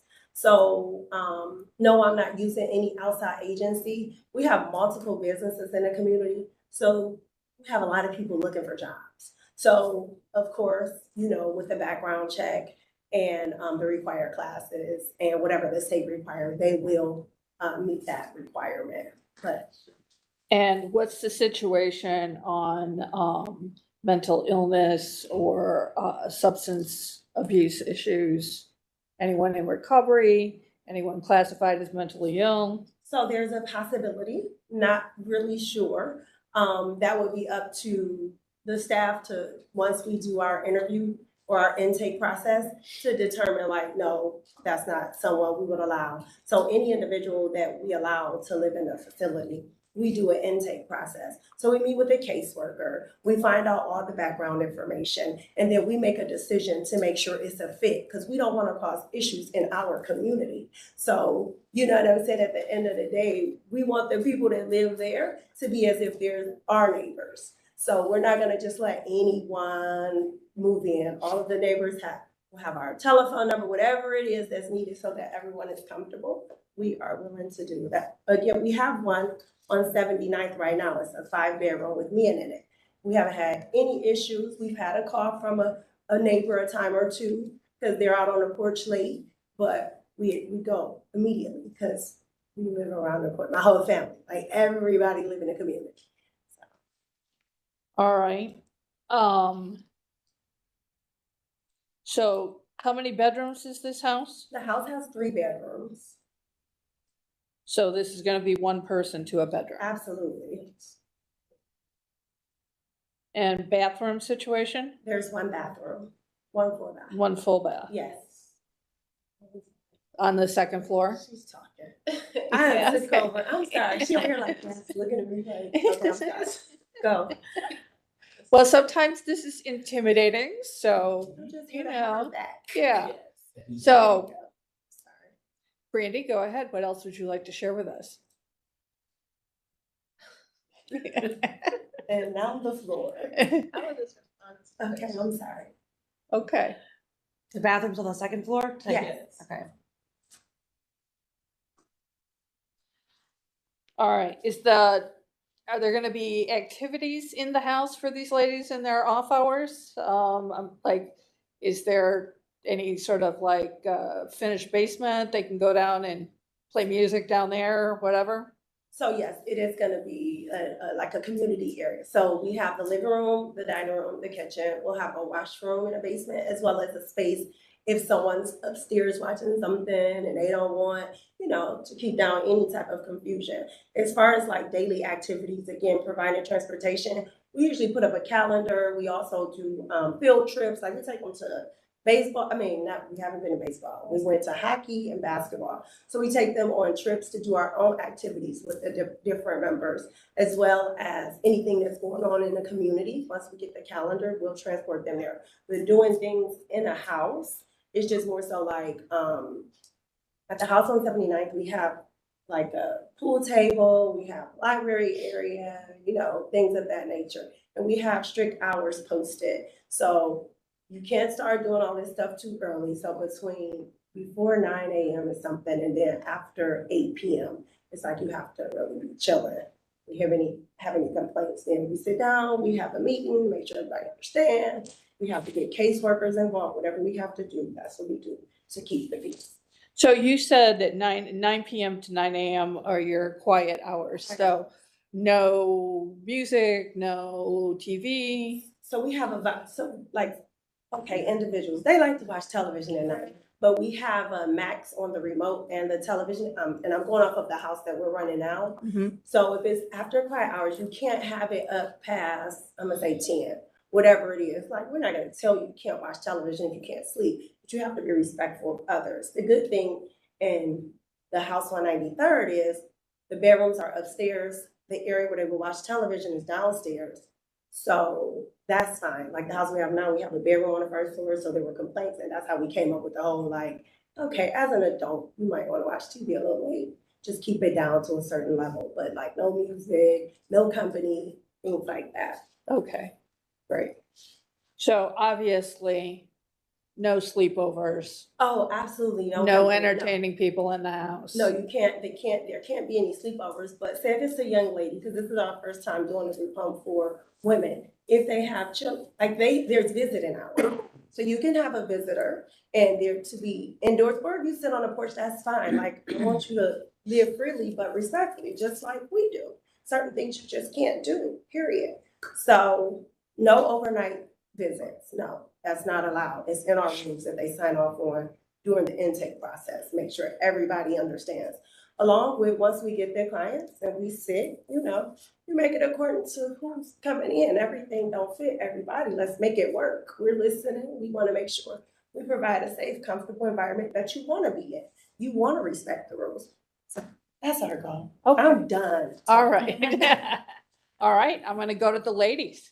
So who wants to speak? All right. I was under the impression, I thought there was gonna be more people in this house. And it's not really a house, it's considered an apartment. I've lived in this apartment myself 52 years. I've lived on next door to there at 1594 East 93rd. I presently live around the corner because this building takes on a L shape. From that corner where that gray one is, around the corner, I live 2007. One thing that my main concern is, the young lady stated there will be residents under 30 and up. 30 and up. My concern is kids. There's no room for no kids. Not play area. She said also keeping them contained to the porch. How many places you go, you can keep kids contained to a porch that small? Okay. You know, the backyard, it's okay, most residential parking. My thing is, I can't have them back there throwing gravels in their backyard, which is not paved properly. There's sorted asphalt, grouted. I can't have kids back there. I've had this problem with my neighbors previously. You know, they got company over there out there digging in the rocks, throwing gravels, and then it caused a whole big controversy amongst the neighbors. Because when my windshields on my car is cracked, nobody assumes the responsibility. Right. They want to point the finger at whose kids coulda, shoulda, woulda. You know, but they're visiting at your home. Anything that goes down in your house, you're liable for it. That's my impression. You know, the place is small. Like she said, 3 bedrooms. I live by myself with a bath and a half. It's sometimes crowded for me by myself. Let's alone with 3 people entertaining company and doing whatever. You know, that's a small apartment for multiple people. And the basement is not that big. I have a washer and a dryer in my basement. I mean, I don't even have a place for a pool table and all this other stuff. These things that she's mentioning be nice, but that's not happening. And then what happens with the cleanup? You know, it's a row house, but every row house is individually owned. There's no tenants association. So Okay. nobody in unison is responsible for anything. That's how that would end up looking like that, because in unison, we wouldn't have had that great porch next door to her residence. In unison, we'd have held it with the same color and everything. I have that problem with the tenant next around the corner from me. You know, the gutter comes down on one side. Then who's responsible for it? Because the downspout on the front is responsible for one tenant's responsibility. The downspout on the back is the other tenants, because they reversed them. Yeah. You know, and I'm going through that right now. I just had the back done Saturday because the downspout on the back is on my side. Safety is a concern of mine. You know, I didn't know what was the mental capacity of these people coming in. We have enough entry houses around there, halfway houses. Right, my sister lived right there in the middle, right there by that light pole. We have entry-level houses across the street, but those people tend to have, matter of fact, the guy who owns 2 or 3 of them, and he's there 24/7. I wonder if he has the residence of his own. He's watching his tenants. Then there's a real nice one across the street that's owned by a couple, and they're there with somebody on staff 24/7. You know, real quiet over there, no incidents that I'm aware of. You know, and like I said, when it comes to the maintenance of these buildings, we've been helped to have to clean up fronts, backs. One thing I can say about her, she has cut her grass on a regular, because she have help my sister getting her grass. But there's more than just cutting grass and maintaining the lawn. There's traffic, debris up and down the street in everybody's yard, but nobody wants to go out and get it. And when it comes to the backyard, where most of the everybody wants to claim their little portion of it, but when it comes to clean, nobody wants to clean. You know, there's trash cans back there, there's a whole lot of debris back there. I mean, there's a whole lot going on with that building. This is home for me. Right. It's not a resident that I'm making money off of it. I've lived there 52 years. This is my house. I've seen people come and go for whatever reason. Financial gain, you know, primarily because everybody's thing now is we're waiting for the Cleveland Clinic. I don't care if the Cleveland Clinic don't never come that way. That's my house. I lived there since I was 14 years old. I'm 67. So I'm not trying to benefit financially waiting on the Cleveland Clinic.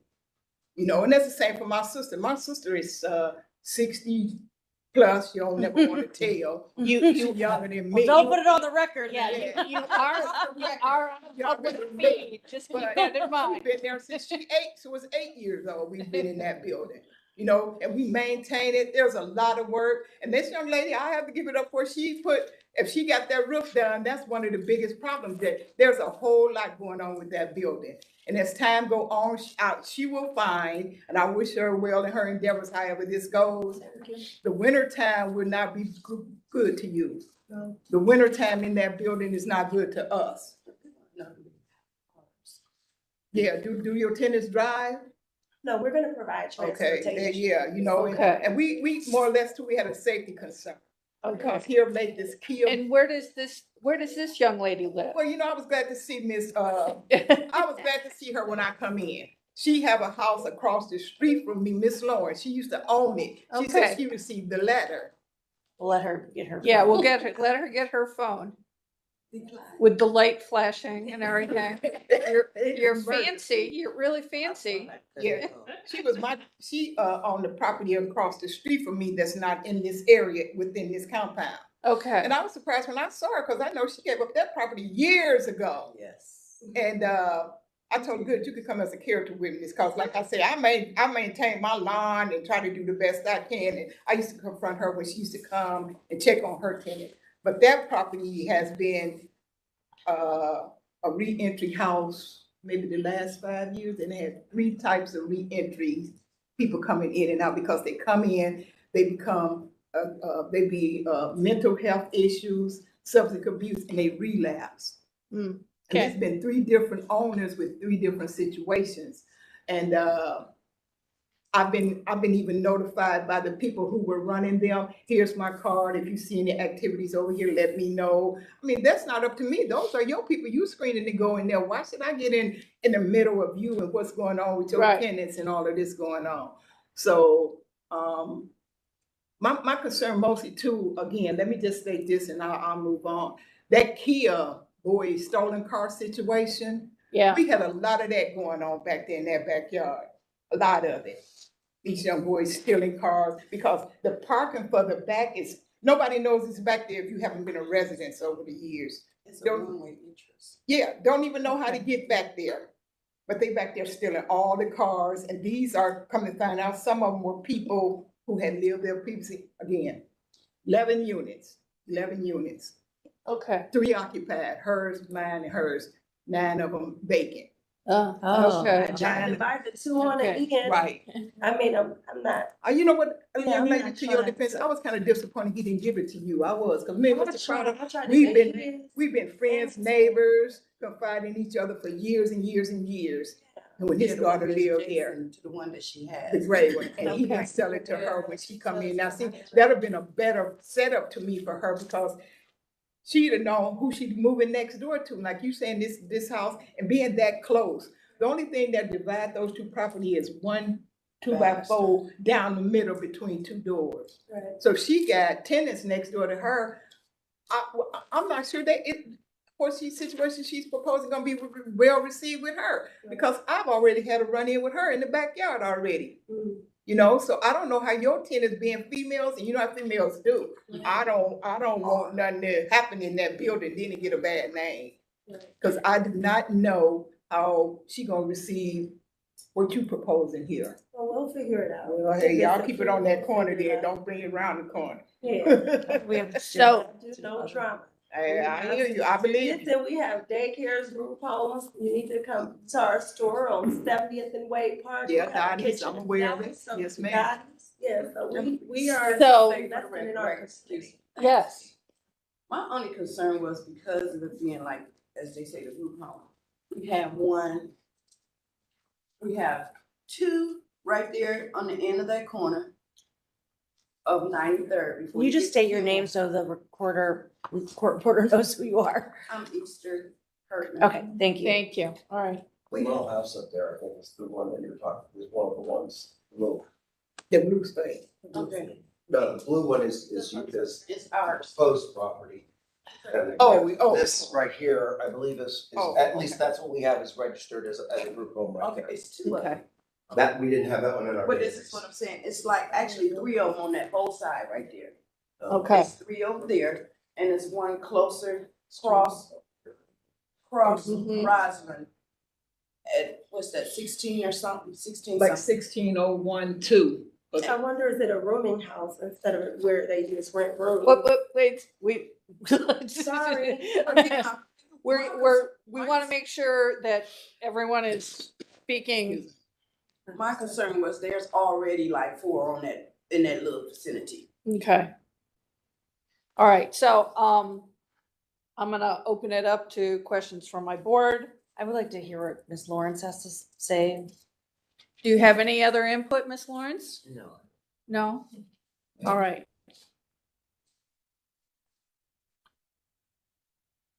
And then, I did have one question based on, it was about how many other group homes are on the street. It sounds like there are 4. Yeah, that's a question to Mr. Rowlands. Do we have our usual map? It looks like in the Well, agenda, there are 1 listed. Again, that was provided to us by Building and Housing, so that means that any other group homes that, or what appear to be group homes that would be on that block are not registered through the city.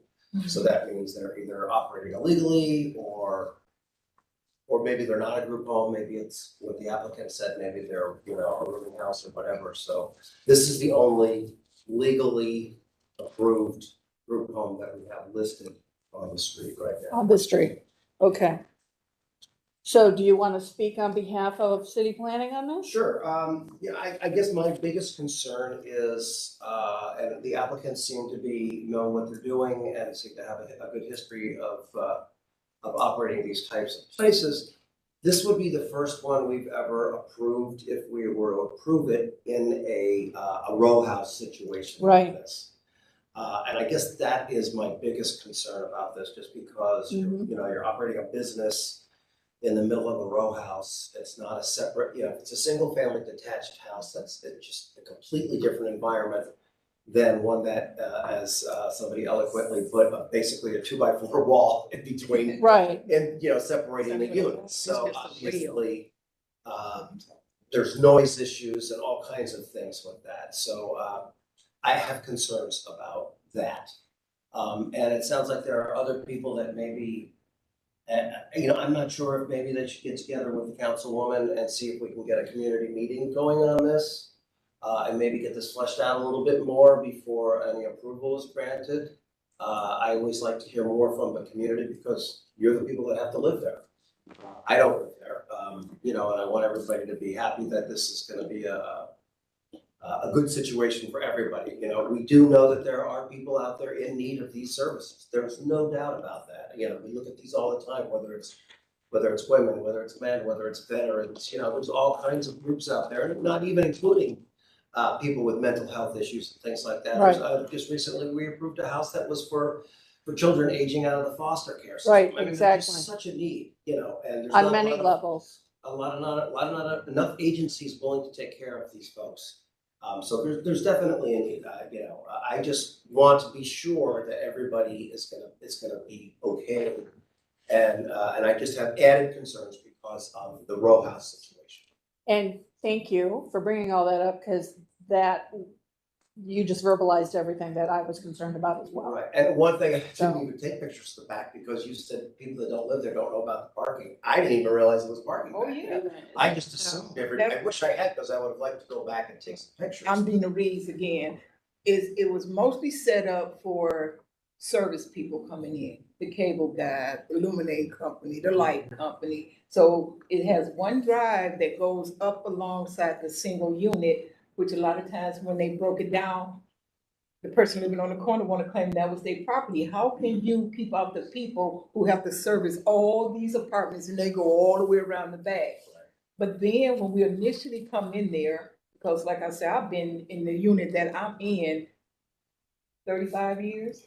Everybody come to the conclusion to be respectful and be neighborly. Oh, if you park your car there, I'll park next to it and blase, blase. It doesn't accommodate company or visitors, you know? So everybody was respectful, everybody else is what they claimed, in agreement that it was for service providers and whoever come in there. And, yeah, it's a mess and it needs to be repaved. It's a mess as we speak to this day. Shed a little bit of light and I guess we can conclude it. It got a dip in it. When it rains, it gets, you wear that puddle right there, young lady? Yes. That puddle. I've been Me and there. my sister just the other day went and scooped up 2 buckets, 5-gallon buckets of gravel to pour in there because every time we rock off of it, it's just cracking, getting worse. But there's not enough of us in there to maintain it. And if we do, then people gonna feel free to want to use it, but nobody want to contribute to getting it fixed.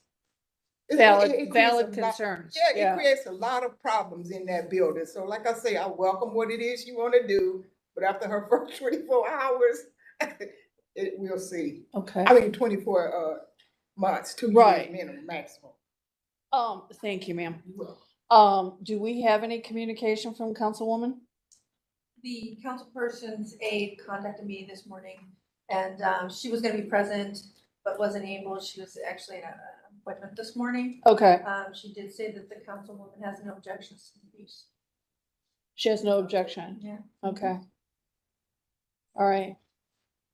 Mr. Rillens, does that make any difference to you? I'll just leave it in the board's hands. All right, board, questions, further comments? I guess I do have some concerns with the row house and the fact that it's an attached property with existing residential homeowners, and then now we're adding commercial use. I have concern about that. But I think my main concern stems from the fact that there may or may not be potentially 4 other group homes within less than 1,000 feet of this one. And that starts to give me concern that we're making a group home district, so to speak, on one street. So I don't know if it sounds like they might not be legal, and this might be an enforcement issue. But I'm having trouble with the second variance and moving forward with that without knowing how many actual group homes are on this street. That's where I'm having Legal group homes. Yeah. Legal group homes. We have a statement from the councilwoman, but would you want to postpone so that she could have a site visit and get more involved? I think that would be great, or either the CDC or I don't know if the city, if there's this isn't, we go out to look if, people are legally or illegally operating these. I just think from the board's perspective, from my perspective on this board, I do not have enough facts to make a determination as to particularly variance number 2. Ms. Wilson? And to agree with that, I think we can't hold the illegal group homes against the applicant. Right. But certainly, whether there's other ones located nearby, it's something that we should be able to. And Maurice didn't even know that the back lot existed, right? Right, no, I mean, So- we update our database, every couple of months and we get all the information from the state because all of these places are licensed through the state. So they're Right. the ones that provide us with the data.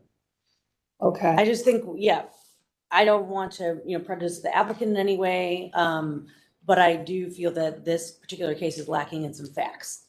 So I would like to get a little bit more factual information before I am comfortable moving forward. Okay.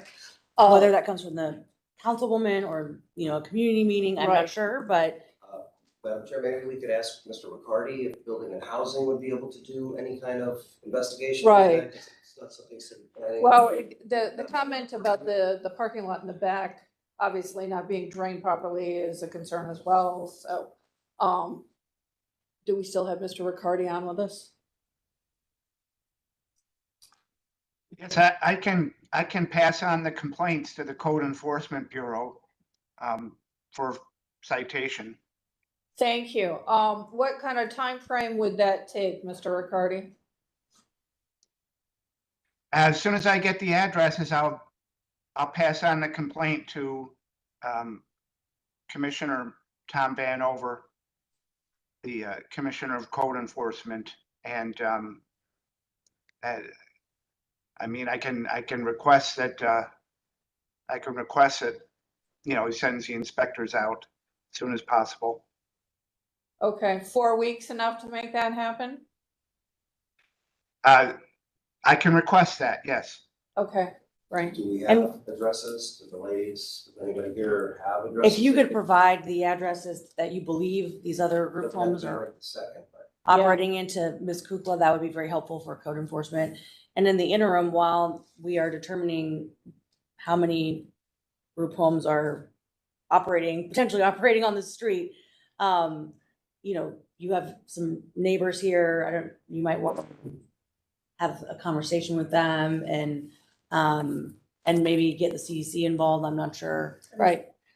Yes, go ahead and make your comment, because I know you had your hand up. No, I was gonna say that we did a walkthrough with the councilwoman and she was supportive, but she made mention, so that's cool. That was because we didn't mention it at first and we didn't have the actual letter because she's out the country. But the other thing, if there are, this is just my question, so now we do this research and there are some rooming houses or whatever, where people are renting rooms. So then how does that affect us? So- We'll just know how to move forward. with the Right, plan. so what it sounds like is on the map, we have one legal group home that came up in the search Right. for the property.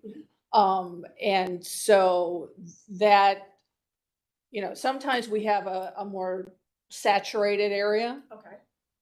And so if you suspect, or the ladies suspect, that there are other group homes, those then are probably operating not legally, because they're not on our map. And so, but we're only concerned about the legal ones. I mean, in terms of how the distance between them and you. And that's state license. When it's legal, it's through the state. 'Cause they Right, come out of yeah, the correct. inspection.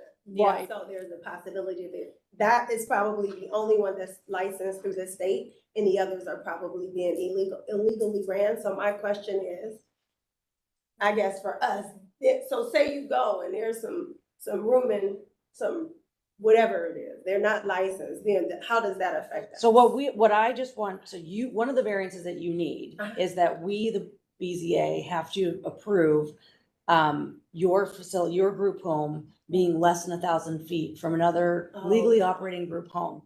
Right now, we know of one. It sounds like there might be more. They could be illegal, they could be legal. If they're illegal, it doesn't have anything to do with you. It's just a code enforcement issue.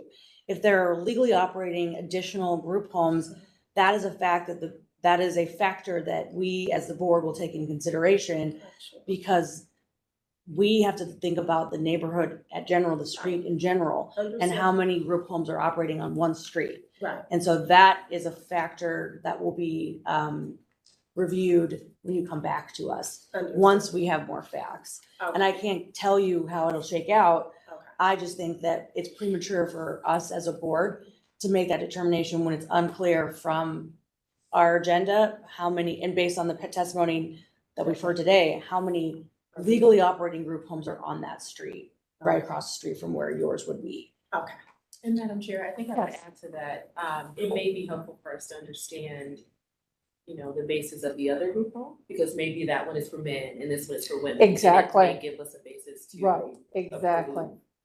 So maybe that's some additional fact that someone can bring to the table. Right, because as Mr. Rowlands noted, and we see this, we have group homes that come before, or applications for group homes, variances, seeking variances for various different kinds of demographics. Right. You know, so that might be, you know, as Ms. Wilson just said, that might be a factor in it.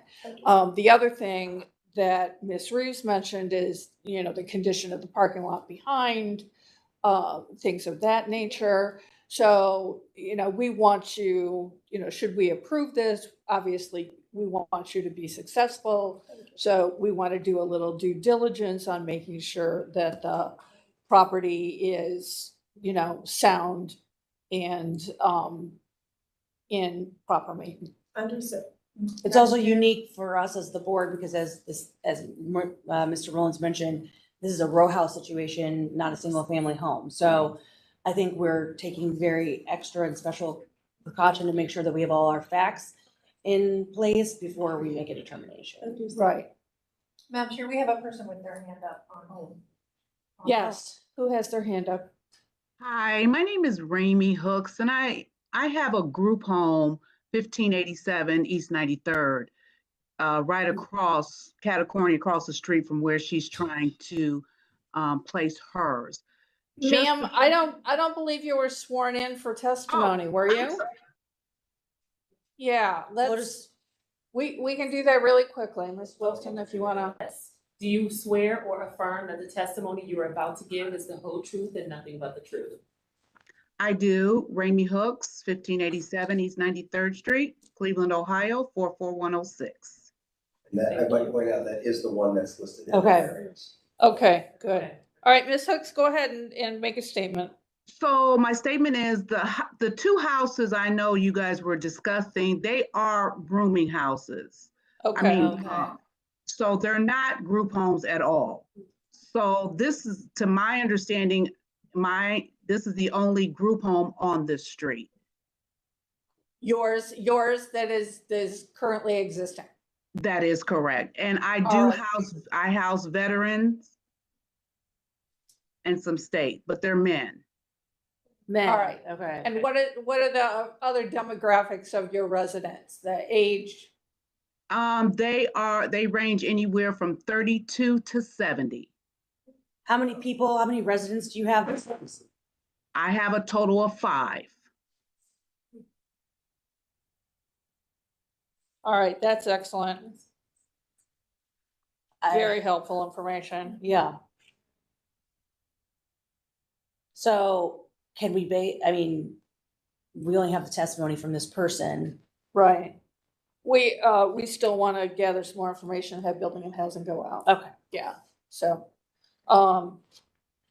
so, Madam Chair, we may, once we get the addresses, we may just be able to check, would you want us just to check if there's any permits establishing the use as a group home, or are we looking to communicate with is it the state that licensed them? Yeah. Or the, so I'm not sure we could have the inspector go out, but he may only just see that it's a multi-family. What are you thinking on that? well, I kind of want them to take a look at the back parking lot. And also, I think we could probably pull that information from the state, excuse me. To see if there's any other licenses on file. Yeah. And if there's not, then I guess it doesn't make sense to send code enforcement out to those. But we still need some more facts about the back parking lot. Right. The condition of that, especially if your residents are gonna have visitors. If we could get some pictures, that would be great. Right. But yeah, I think Liz, we can probably figure out if there are other licensed facilities or not. Yeah, I will check, I'll first check to see if there's, what the permit history is on it. to see Right. if there's any indication there.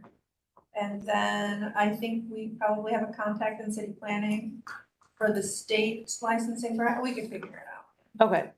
So we just need to do a little bit more due diligence. Yeah. As a matter of fact, the gentleman that's from our staff, Xavier Bay, is our GIS staff person, and he's the one that actually downloads the data. Okay, great. Okay, great. So Xavier can pull that up for us We can probably. maybe ask Xavier to do an additional data dive and find out, Yeah. download another set, just to make sure that there's nothing that's been added from the last time it was added. Excellent. Okay. So, yeah. Thank you. Okay. All right, we'll get all of our facts together.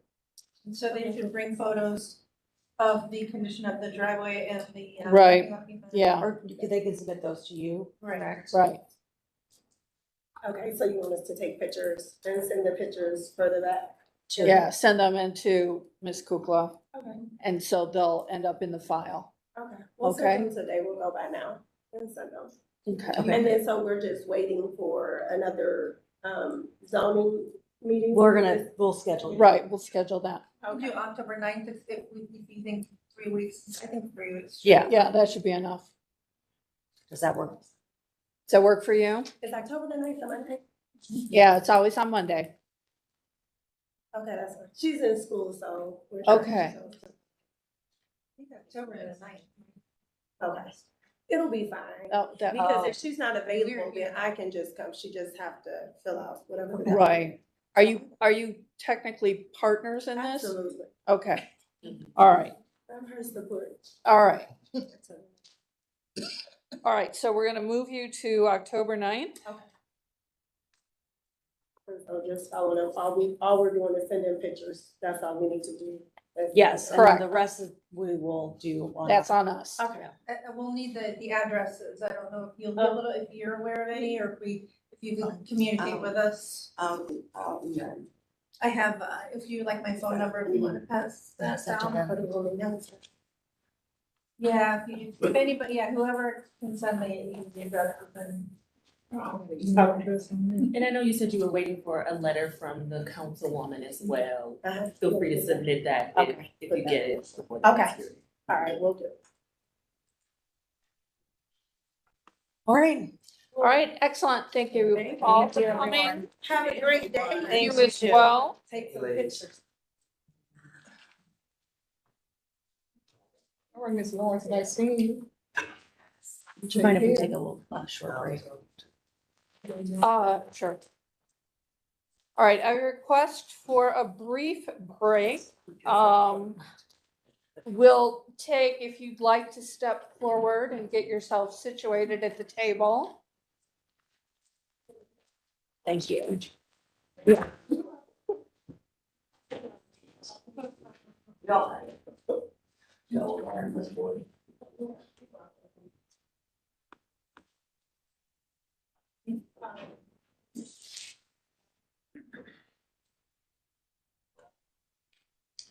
Morning. Good morning. Thanks for your patience. Yes. I've been through this a couple times. I'm an architect. My wife and I are looking to do this addition, so I've never had to speak on my own behalf. Oh, nice. But yeah, Oh. I'm used to like. Yeah, chiming in for your clients, Yeah, right? yeah. Is that your wife? Oh, yeah. That's Yeah. She's online with her support. I am gonna step away for just a second, Sounds good. provided I can get I'm having brutal workouts with my trainer, so I'm like, Ooh, that's tough. yeah. Mhm. I'm stiff.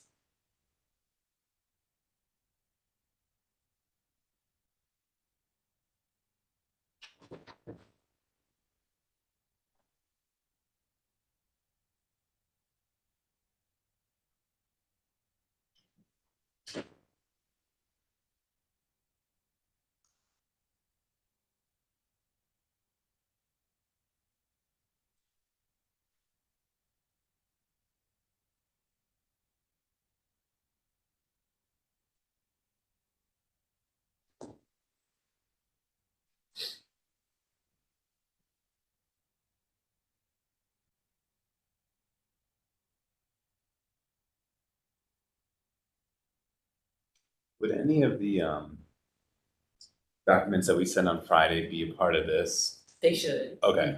Okay. I have this if we need it.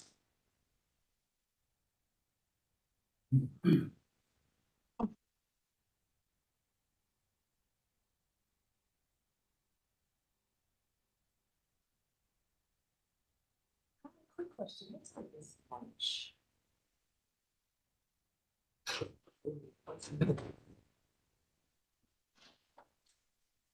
What is it, 12:30? Okay, got it. I got it for that one. I just want to verify. Thank you so much. Okay.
Good too there, just. Yeah, we just don't have Alright. long enough arms Oh.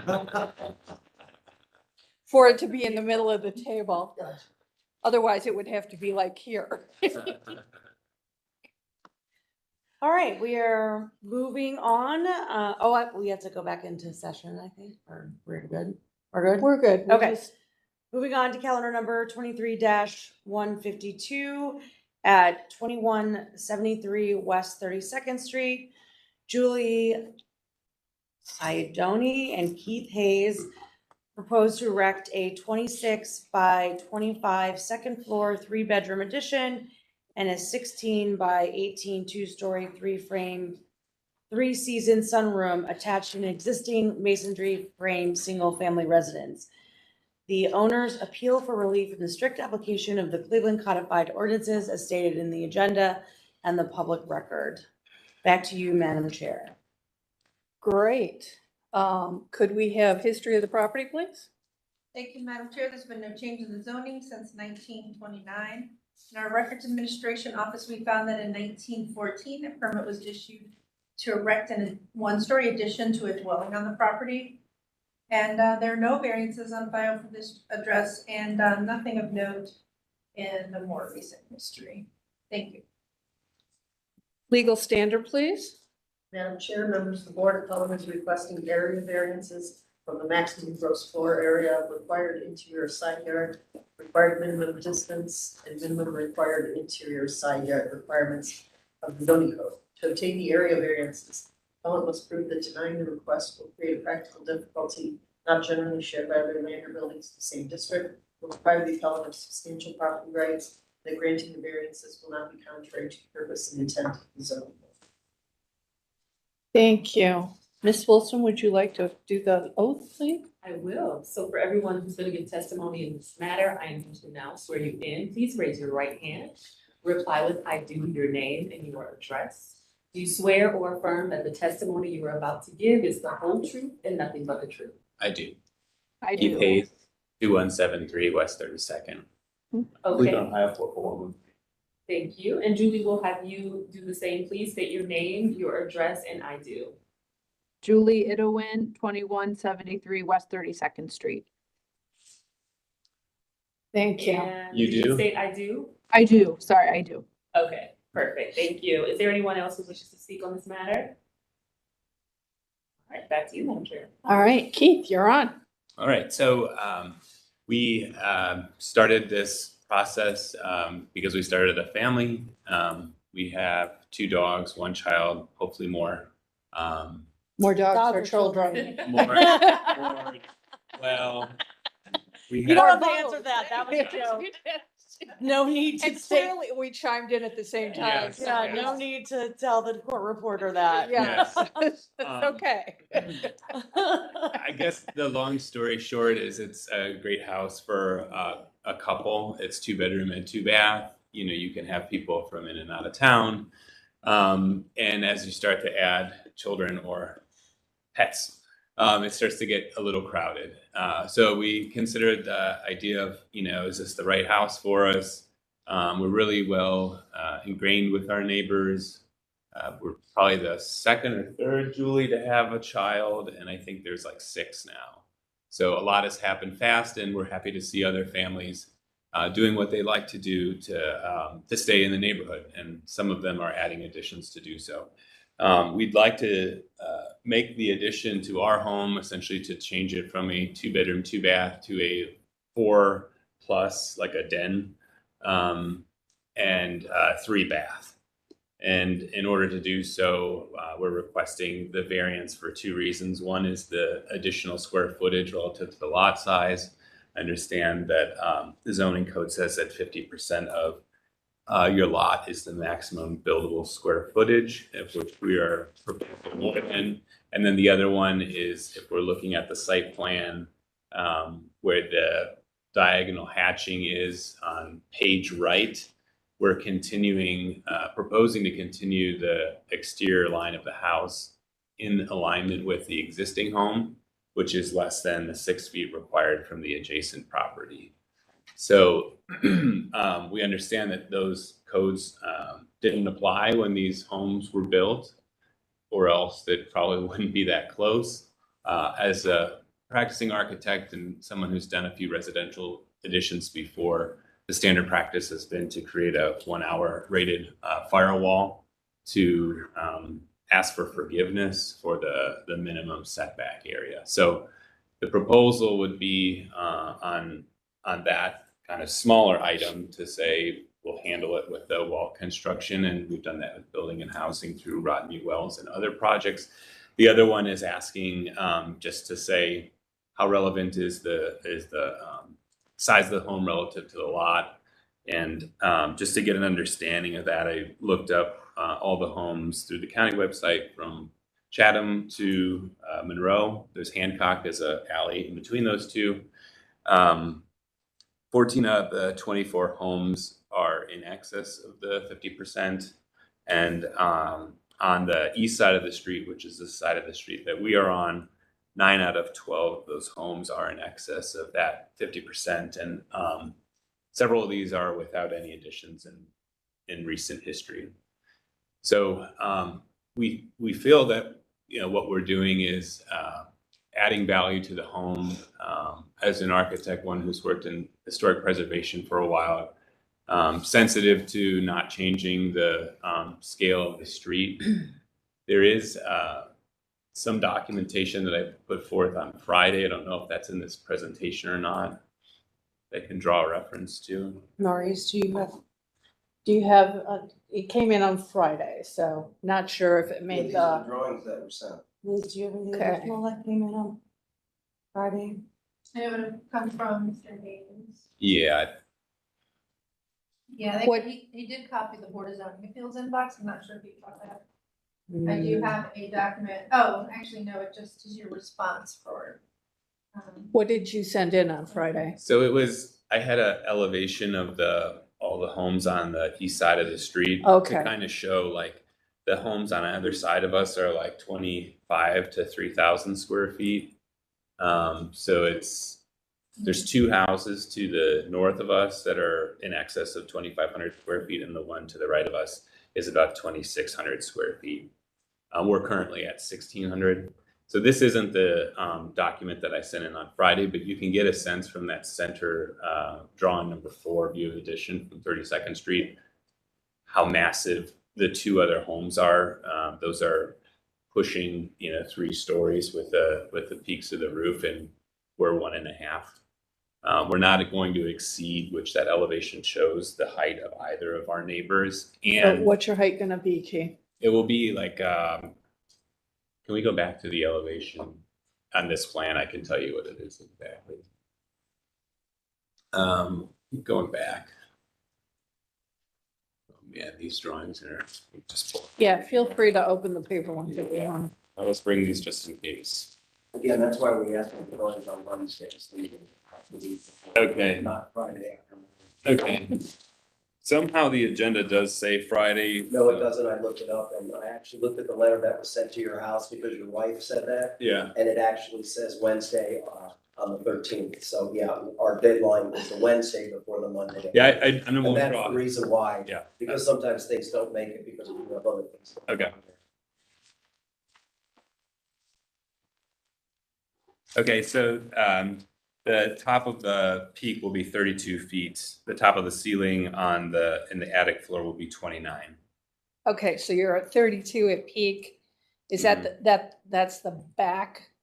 This will be the addition. So the gray is what exists and the white is what's proposed for Okay, the addition. how far back is the addition starting from the front of the house?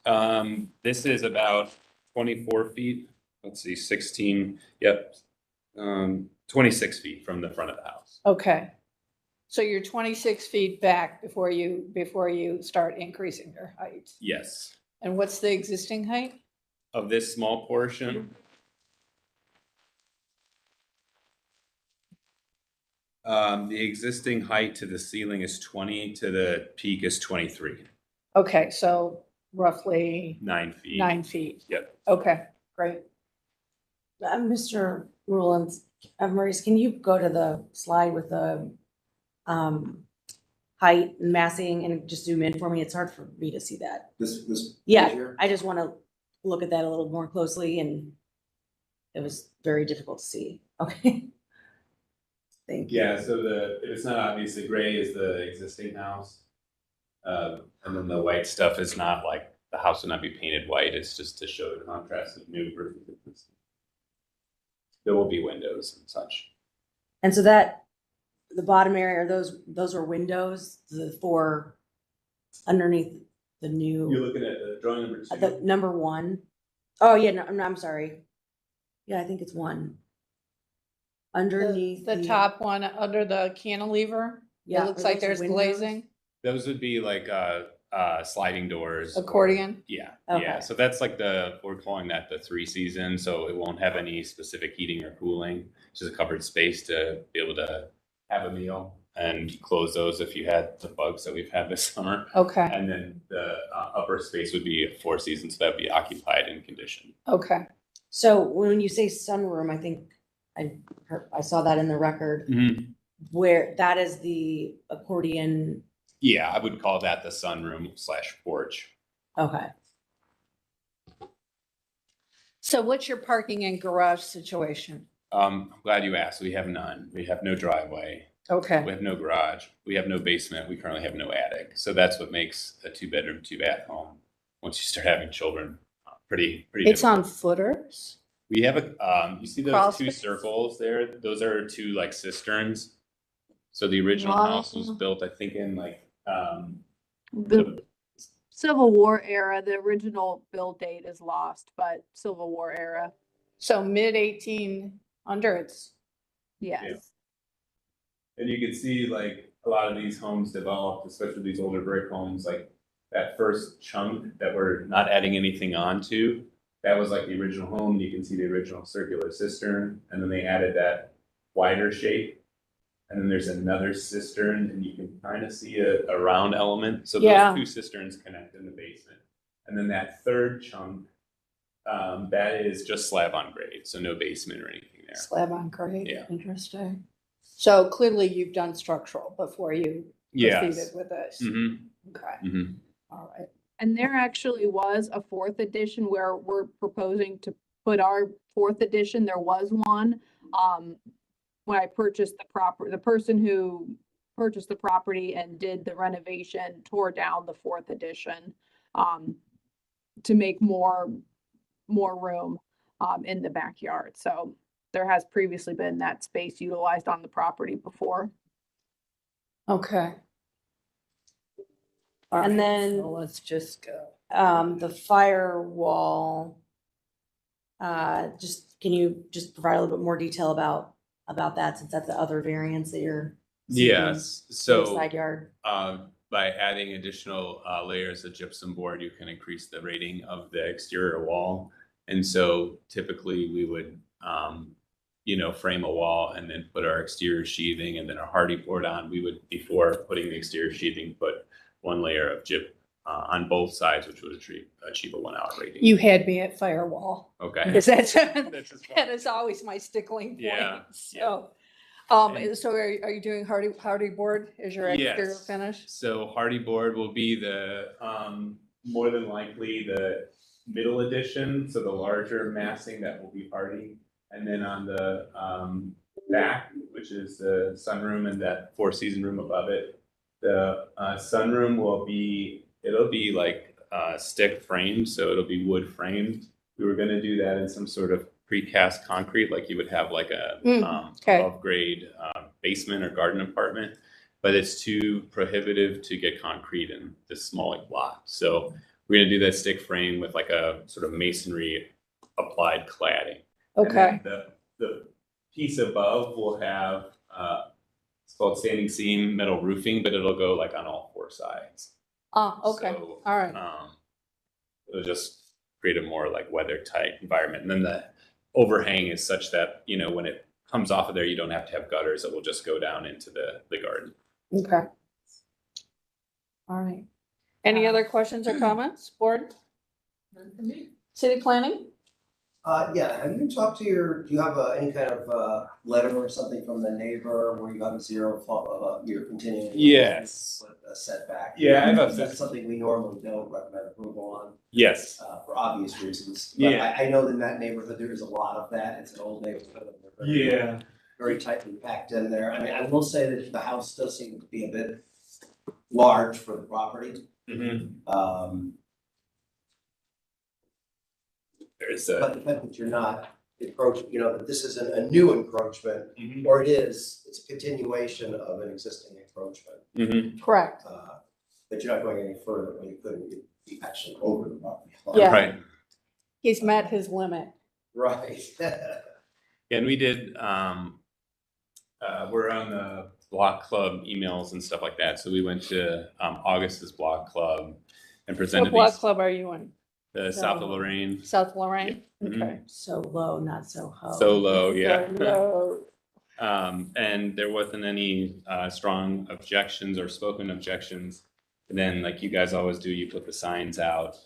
We had requested in September input from our immediate neighbors, and then some.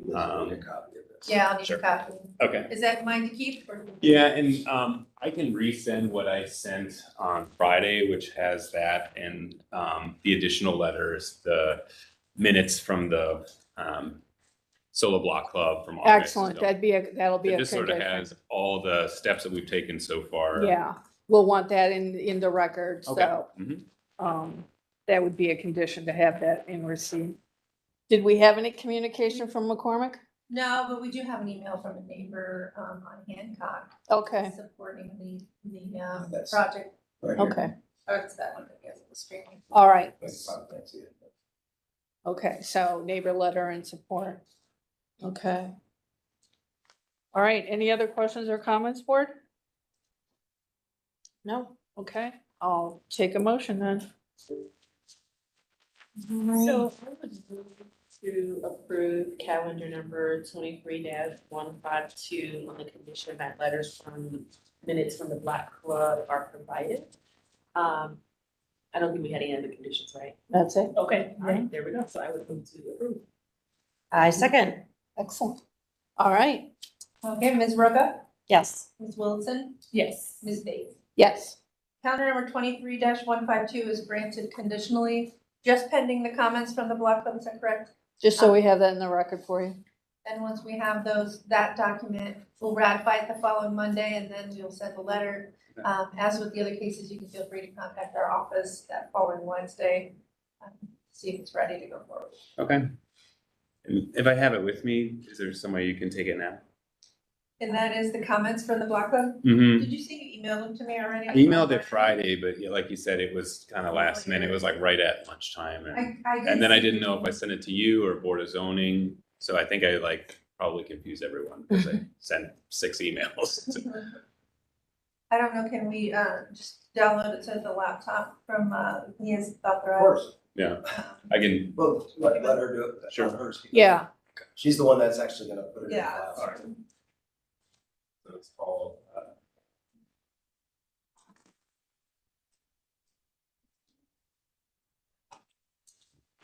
I think the one I emailed you is called like. Well, Ask it took a while with the ladies. But, you know, Miles. when the ladies show up, you listen to the ladies, because that's just the right thing to And do. then it's, make that a little wider. Yeah, This thing a little wider. you get Miss Lawrence coming down here on a Monday morning, Can you make? you're this gonna a little live wider? it. Doesn't Yeah. it? I know. That's the I know. size one, the reduced It's one. ever so We wanna- pre-COVID. Especially Do we wanna- for- Mute. Well. We're good. Oh, Okay. Thank you all very much. Oh, you're welcome, Julie.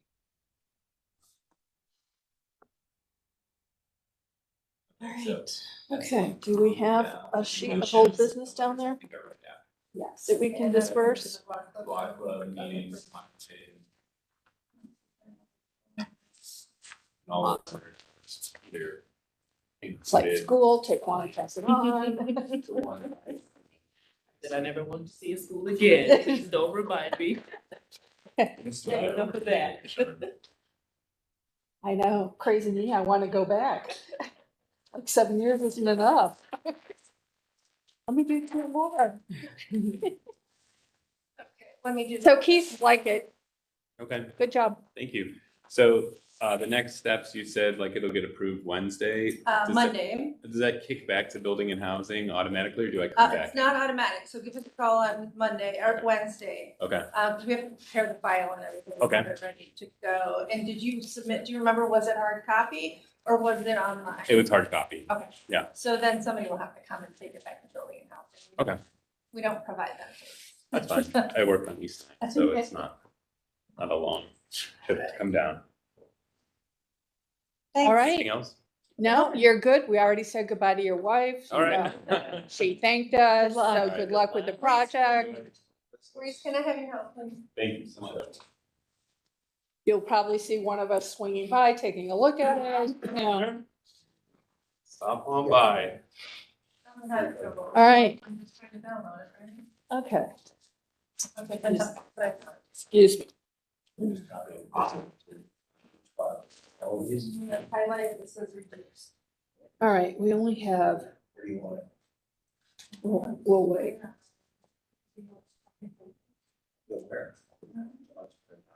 Yeah. Are you guys cool down there? Can we move on? Sorry, yes, thank you. Good, all right.